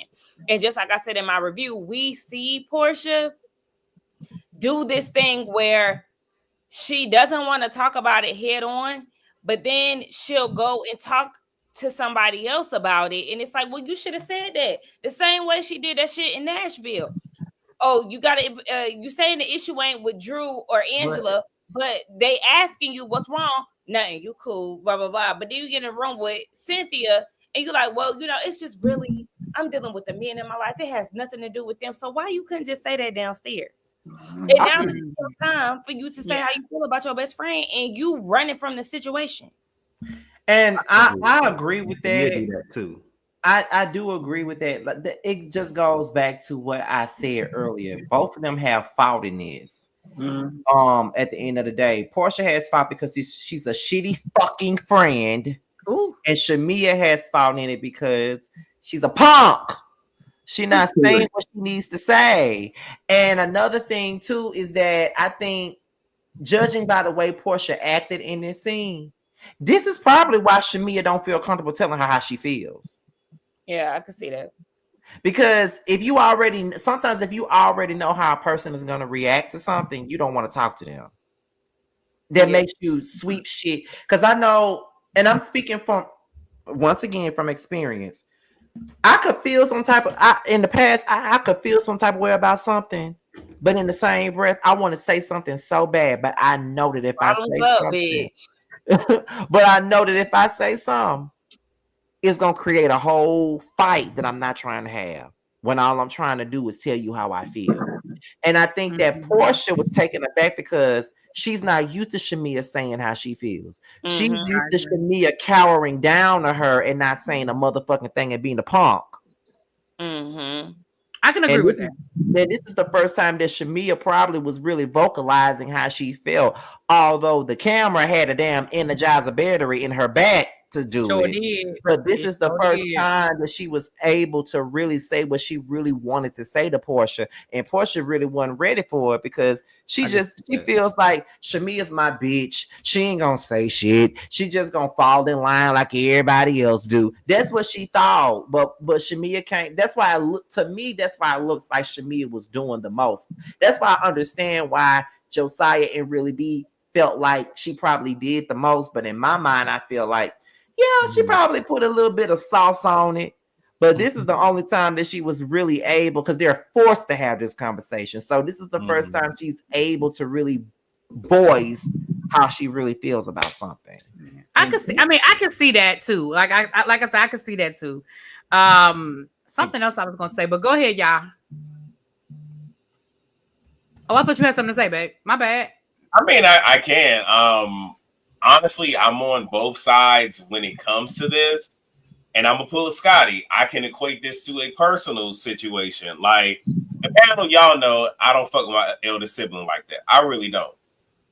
And when I came home in 2020, I made it clear to everybody, like, when I come home, I just want to sit down, air this shit out so we can move past it.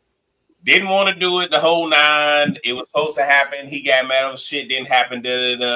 He finally pulled me to the side when mom had called a meeting about something not relative to that. And I kind of was like, Shamia, I have a whole lot of shit that I want to address. What I did was, rather than just throw it all out there, I went, let me start here and let us discuss that. And hindsight being 2020, that's a conversation that should have not been one day. That should have been broken up into several fucking days so we can deal with the matter, let it marinate, come back. And I think with Shamia, it was, battery in the back, but I'm just throwing everything out there and I'm just trying to put all, and I can understand small degree. Porsha being overwhelmed because you keep coming at me with this and this and this and this and this. I don't have a chance to react. At the same time, she wasn't ready for Shamia to have these boundaries because she's been able to operate without these boundaries for so long. And it's so crazy that at the very end, she gave Porsha just enough. And now Porsha thinks, oh, I got you back in the pocket where I used to have you. So honestly, on both sides, I get it. Fuck both of them at this point. But one thing that I will say, and I forget who said it about addressing something in the moment, not everybody can do that. I'm the type of person, I think I said this on a panel maybe a couple weeks ago, where if something happens, I need a moment to sit with it, process it to make sure I ain't tripping. I'm not putting 20 on 10 before I can come to you with it, especially if I value the relationship. Because if I don't value the relationship, fuck it, I'm just going to talk my shit. But I know that once it comes out, you can't take none of that shit back. So I know for me, I at least need 24 hours to kind of sit with it before I come to you with it. But with Shamia, it's just the whole people pleasing and her just swallowing and just pushing it down. It doesn't help anything. And any relationship where you have to minimize yourself for somebody else to feel big, baby, that's not a relationship or a room you need to be It's in. not. You better say it again for the people in the back. It's not because when she said she got to walk on eggshells, like when she said she has to treat. That's what I said. That's not a friend, because you shouldn't have to walk on eggshells with your friend. No, no, and being a people pleaser is really not healthy at all. Like trying to be a people pleaser, it's not being healthy. I also said this in my review too. Because I remember when I was growing, like in high school, I didn't have a lot of friends in high school because I was bullied in high school. So I didn't have a lot of friends. So the friends that I did have, I would do so much to keep them around when they really didn't want to be my motherfucking friend. And the story that I told was that when I was in the 7th grade, I was friends with this guy and with these guys. And by the time we got to the 9th grade, one day we was in a gym one day, and all of a sudden I seen them in the gym and I said, "Hey, come up here where I'm at." They turned their heads and looked the other direction and did not come up there. They embarrassed the fuck out of me. And the reason why they did not want to be my friend is because everybody said that I was gay. But you are. I was literally begging them to be my friend. I'm sorry, that wasn't funny. I'm sorry. Yeah, but you are. Beat her ass. Well, back then I wasn't. At least I thought I wasn't. But back then, at least I thought I wasn't. Lord Jesus. Listen, people pleasing is not good. I'm a recovering people pleaser as well. And y'all, I had to cut some people off. I had to really get myself together regarding that. So I understand. I will say regarding Porsha, Miss Williams, this is not a good look for you. I feel like you being on this season, granted, I feel like it's just a bad mood being on this whole season. Her energy is just not the same as it was, because we were still dragging Porsha in them past seasons, but this season she's mentally checked out. And then she signed her contract right before the whole Simon thing. Yep. So before it. Yep. She ain't here, y'all, mentally. So okay, I'm gonna do this one last question, and then unless anybody else has anything to add to that. I have something, but y'all go ahead. No, go ahead, Sakina. Baby, because this is the last thing, so get it out. Oh yeah. No, with the people pleasing thing, and I'm pretty sure I typed this inside these chat where I said people pleasing a lot of times come from childhood trauma, and I suffer from that. But mine's because it shows up differently. Mine's came from the whole aspect of the bunker mentality that a lot of us are raised in. I can speak to it where it's you need us and you can't survive or thrive without us, and really pushing that in. And again, I really had I don't give a fuck, mentality, but what they were able to play on was, but you care about how other people see you. So it was the whole, because I care about that, I'm going to people please in a sense of I don't need this going out. At the same time, dealing with abuse, physical, emotional, spiritual, psychological, where I was in that mode of when certain individuals walked in, I had to gauge their energy, how they walked in, how they talked. And based off of that, how I had to respond to them, where I'm walking on eggshells because I don't want to make you mad, because I don't want you to physically lash out on me or for you to sit here and do me wrong some kind of way. And for me, a lot of the people pleasing came from those two different instances where I don't want to piss y'all off because I don't know how you finna do me. Yet I know that if I don't acquiesce to what you're saying, you finna run a whole smear campaign, because since you can't control me, you're going to control how everybody else sees me. And this is why I was saying with Shamia, it's that it could even be like, I don't want to be alone, or it's you having to swallow or do so much as a young child to where this is how you show up in your relationships, which is why I was saying weeks ago, she need therapy, because it's something that's deep rooted. And once you deal with that and heal that inner child, is when you can move on and not really give a flying fuck.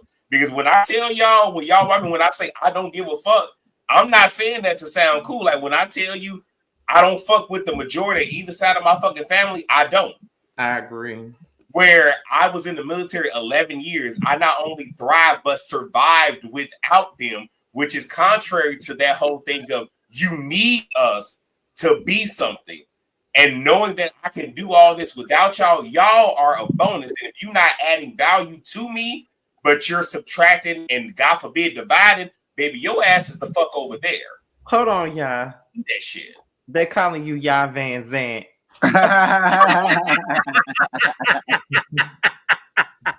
You're waiting on. You better start booking sessions. You're never gonna get it. You're never gonna get it. They saying Ya's giving this. They saying Ya's giving this. Not on my watch. On my watch. Will you disrespect another woman? Because if you do it to her, you do it to me. Blue. Sakina, what were you gonna say, baby? Yeah, okay, so I'm going through a situation it's kind of mirroring this whole situation between me, all right? Between me and my ex best friend. Scotty, you met her. And I am the Porsha in this situation, basically. Surprise. Okay. Because, baby, when I tell you they sat down and had this conversation, I'm like, excuse me? What Shamia was saying was exactly what my ex-best friend was saying to me. Like, she felt like she walk on eggshells when it comes down to me.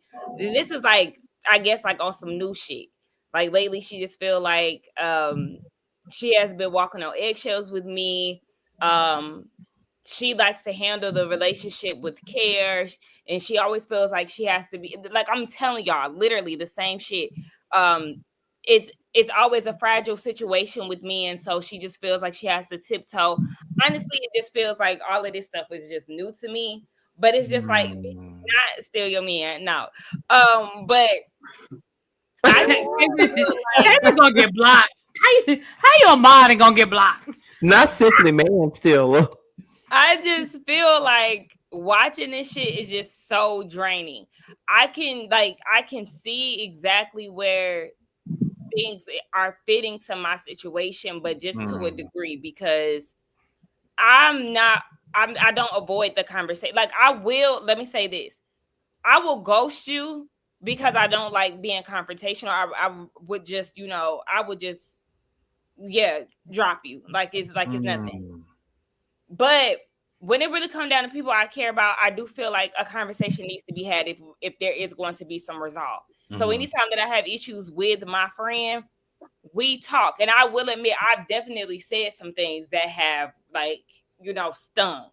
Or, because I'm very opinionated. So a lot of times it's my delivery and, all of that shit.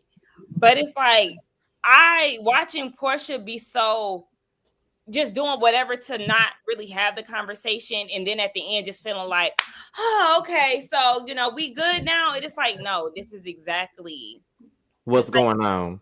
Like it's not, you're not having the conversation. And what you mean? So what was said?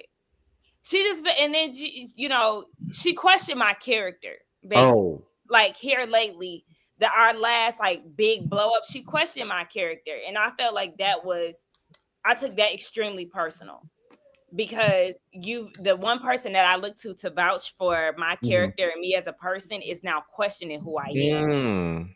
And I'm like, oh yeah, we need some time apart, because I'm not gonna deal with this type of ish. Like, and I called her. We had a conversation, but it didn't sit right with me. It was it was a week before my birthday, Scotty, and so we end up squashing it. Fast forward a week later, after my birthday, I had been reaching out to her and stuff, and then she told me, like, you don't remember I told you on my birthday I don't feel like we need to be cool no more. I don't want to be no more. And I'm like, since when? Because you've been kikiing with me, responding to my text, calling me and everything, and all of a sudden you hit me with this blindsided shit to where you saying you don't want to be friends with me no more. You just feel like she feel like she's too much for me, and she doesn't align with who I am as a person. Like, y'all, it was a whole. How long have you guys been friends, if you don't mind me asking? We have been friends since college, since freshman year, so 2011.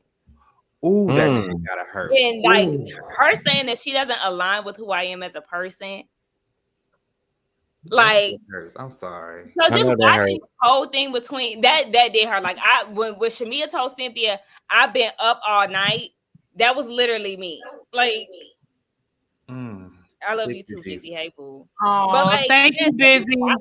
Thank you, baby. It was like a lot, but at the same time, it's like, it just is what it is. Like, I'm not going to. I own up and take responsibility for my part in the friendship. I never ever try to give a one-sided story or make it seem like I'm the victim in anything, and that's why I don't identify when it comes down to like that whole victimhood thing. Because when you're telling a story, always tell what the fuck you did, tell what you said, like, you know.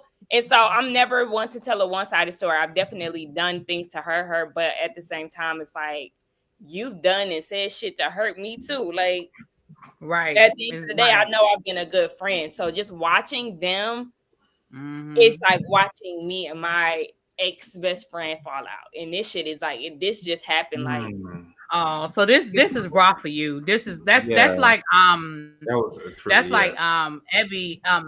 Reviews. I don't know if you guys know Ebby, but Ebby Reviews was saying she can't reach. That's why she can't watch Beyond the Gates, because it's the whole storyline of the wife and the husband and the mistress that was a family member. Like, that's her story. And she was like, it's very triggering for her. So she was like, I can't watch this show because that triggers, that whole storyline is triggering. So I can understand that this is a hard storyline for you. I'm sorry for that. I'm sorry. Yes. But I tell you offline, Sakina, but I've been through that too, baby. And somebody in the chat just said, childhood friends don't equal best friends, and I've had to learn that myself. So we can talk offline though. Thank you, y'all. Thank you. Y'all said this is my contribution to the Really Be Therapy session. I know she wouldn't do this. No way. Listen, can I just say one thing? Go ahead. I'm sorry, Josiah. I'm gonna say this. It's just piggybacking off of Sakina. I remember when I had a friendship that fell apart. I think we stopped being friends around maybe 2016, maybe. We were friends for a long time. And all of a sudden, I think his mom had gotten real sick. And I remember going to the hospital to go and see about her and him and just checking in on him. And I would constantly text his phone, shut the fuck up, Cajun. But I would literally text his phone like every single day, just checking in on him, trying to see how he was doing, but I would never get a response. And I didn't understand why I wouldn't get a response. And when his mom passed, I went to the funeral. But then when I went to the funeral, he didn't really acknowledge me at the funeral. I was just there supporting him. And then he would make it seem like at some point, you know, like we're good. And then I ask him, like, do you have a problem with me or something? And he'll say, no, I don't have a problem with you. But then all of a sudden one day he removed me as a friend on Facebook.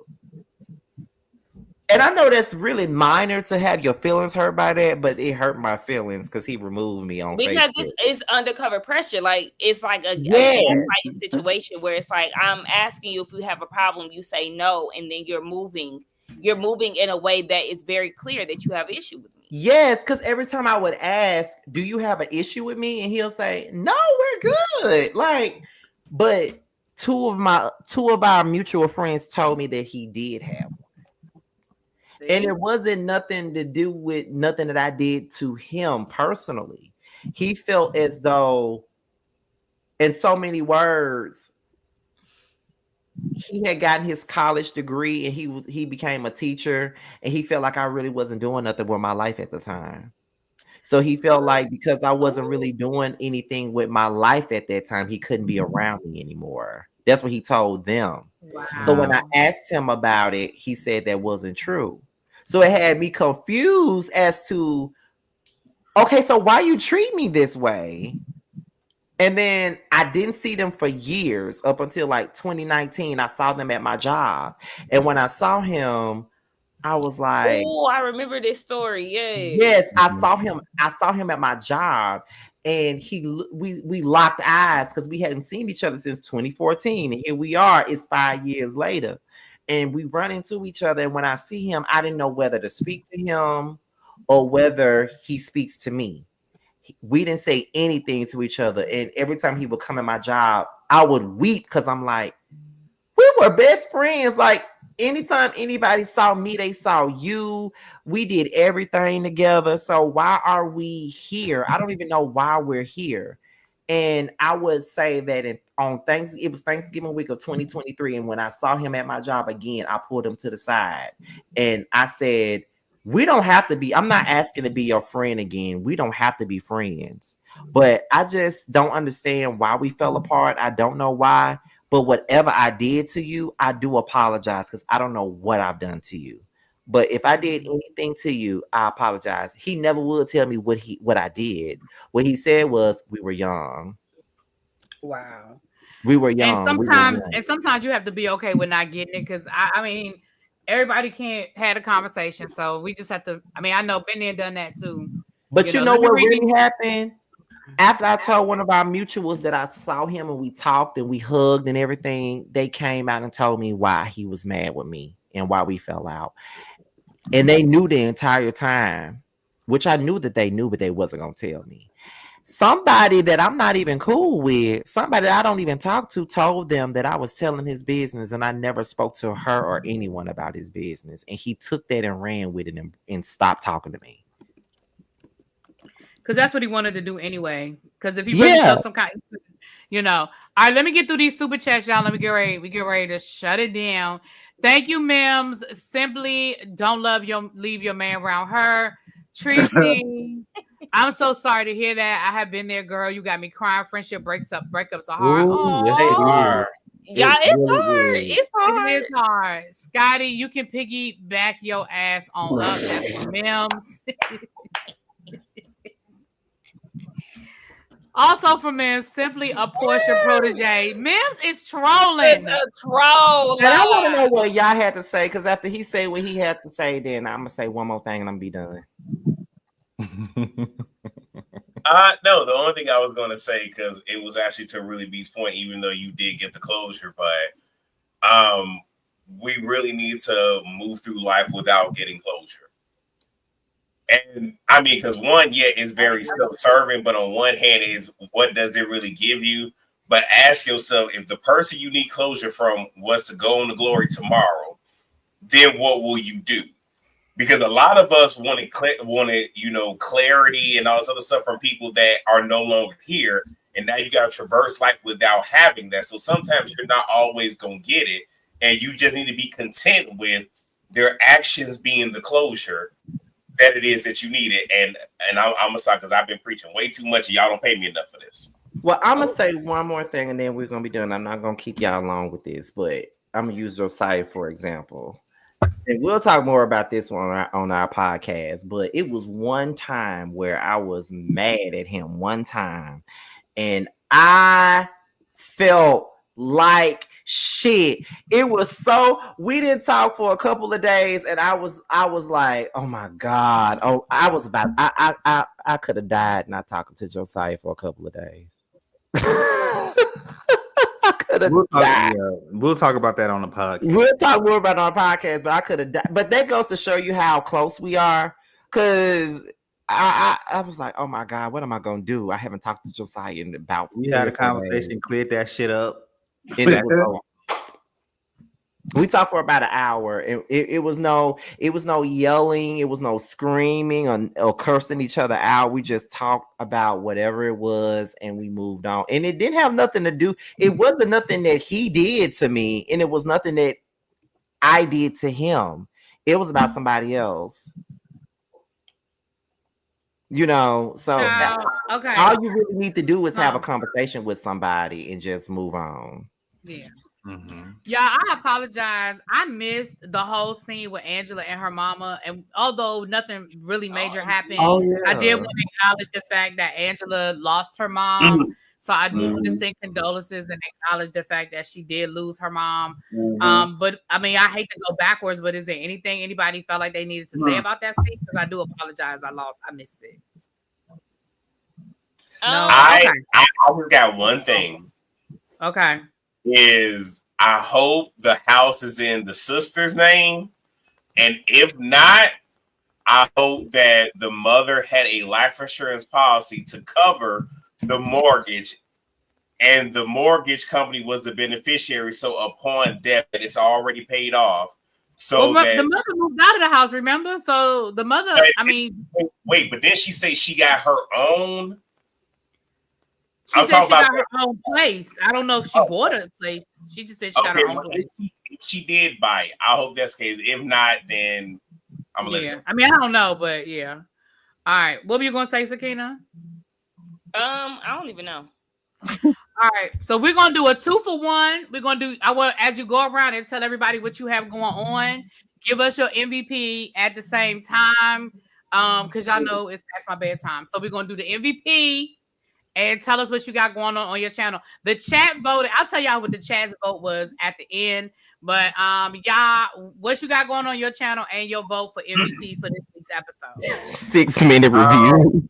So my MVP has to be Charles, and remarks complete. All right, I knew you was gonna say remarks complete. Scotty. So I'm reviewing Housewives and what is it? What else am I reviewing? Oh, Basketball Wives. Me, T, and Jamie, that's me, will be doing the Basketball Wives chat on Wednesday. Josiah won't be able to do it with us because he's gonna be out of town. And me and Josiah have a podcast coming this summer. Oh shucks. Okay. All right. Terrence, what you got going on, boo? What do I have? Basketball Wives is coming tomorrow. What happened? Who's your MVP? And did Scotty, did you give us? Oh, my bad. I didn't even say my MVP. Do I even have a damn MVP?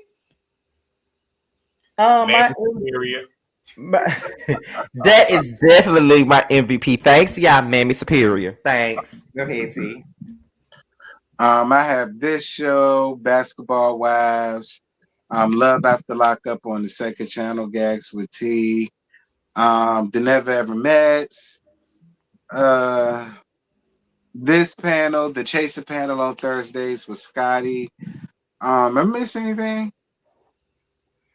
You said Love After Lockup, yeah. The hotel, the hotel. Oh yeah, people.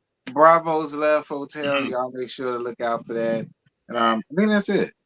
I still can't believe you're reviewing that show. It's good. I like it. And who was your MVP, Terrence? I ain't got a name. I'm surprised you didn't say Mammy Superior. Right. I'm doing this, and as far as the MVP, child, nobody really stuck out to me. But I will say I was in total agreement with Mammy Superior. So I know she's not on the ballot, but she has my vote. Well, all right. We can, that was for the chat to vote. You can vote for whoever you want. JoJo, what you got, boo?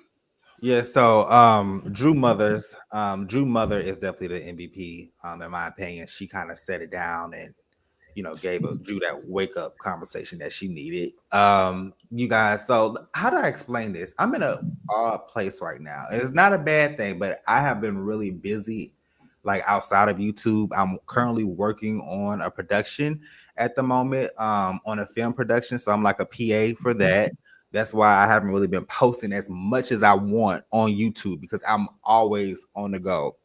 But on YouTube, I try to get in those hot topic videos when I can, when I have some time. I had to re-edit a couple of my videos because I got like a copyright claim. So I had to go back and re-edit some of my videos about the sitcom characters. And then also in a few weeks, every Friday, I'm trying to do my own show, Josiah's Night Live, because I feel like that y'all know me on these panels and you probably seen my old videos, but I want to kind of show more of my personality. So I'll be doing live every Friday. I'm working on the Bestie Chat with Scotty podcast. So we got a amazing podcast coming up. I'm so excited about that.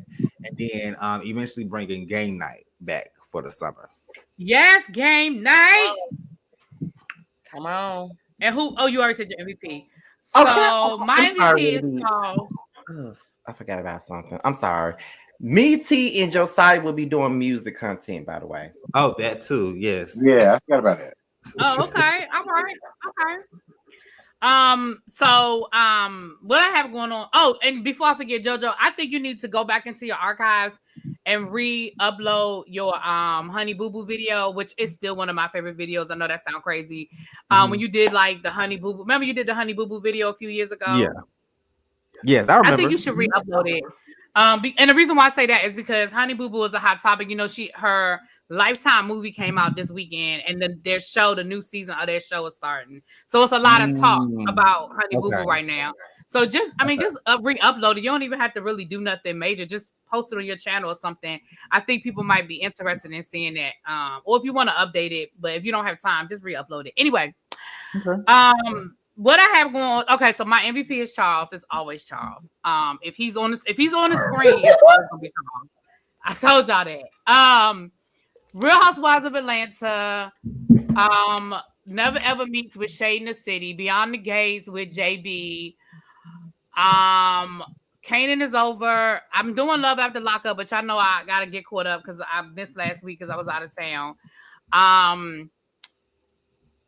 Thank God Love and Marriage Detroit is over. Oh, Jesus. Right. I think I might I think I'm picking up Divorce Sisters, which starts in June. Definitely picking up Real Housewives of Miami, which starts sometime in May. Does it start in May? Or does that start next month? Next month. Okay. And I'm going to start my retro review of Living Single this week with episode 1. We're pairing it with Erica Alexander and Kim Cole's podcast where they give like the behind the scenes and they watch it live. I mean, they watch it and review it. So I'm gonna be watching it with them and then talking about what secrets they reveal or whatever. I know they're on like episode 3, but right now we're gonna start with episode 1. The best podcast that's out right now. It's such a good podcast, y'all. I'm a huge Living Single fan. Yeah, me too. So we're gonna be doing that because right now there just isn't a lot. There ain't a lot going on, to be honest with you. So there's that. All right, you guys. With that being said, I'm gonna let y'all know what the chat said the MVP was.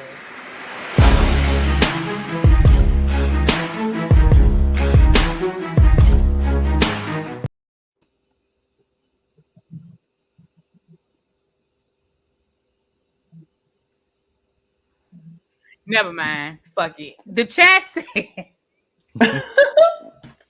Well, yeah, because it wouldn't come on. Then when it came on, it went on. Anyway, the chat said that the MVP was Angela. Now I don't know how the hell y'all got Angela, but y'all said it was Angela. So overwhelmingly, they said it was Angela. It was like 47%. I guess. So I guess too, right? Thank y'all for coming through. I think we were peaked at like 423 tonight. I really appreciate y'all. If y'all are new here, make sure y'all subscribe. Oh, I always forget about the Teacher Project 2.0. Thank you, Ms. Baything. Also, you can check out me and El Teddy every Wednesday over on our other channel, the Teacher Project 2.0, where we talk about all things dealing with education and what's going on in our world today. So make sure y'all check us out over there. Thank you to everybody that's in the super chat. Thank you for any new members that came through. And I appreciate you guys. It's time for me to go to bed. I appreciate you guys. And we will see y'all later. Lord have mercy. Lord, I'm tired.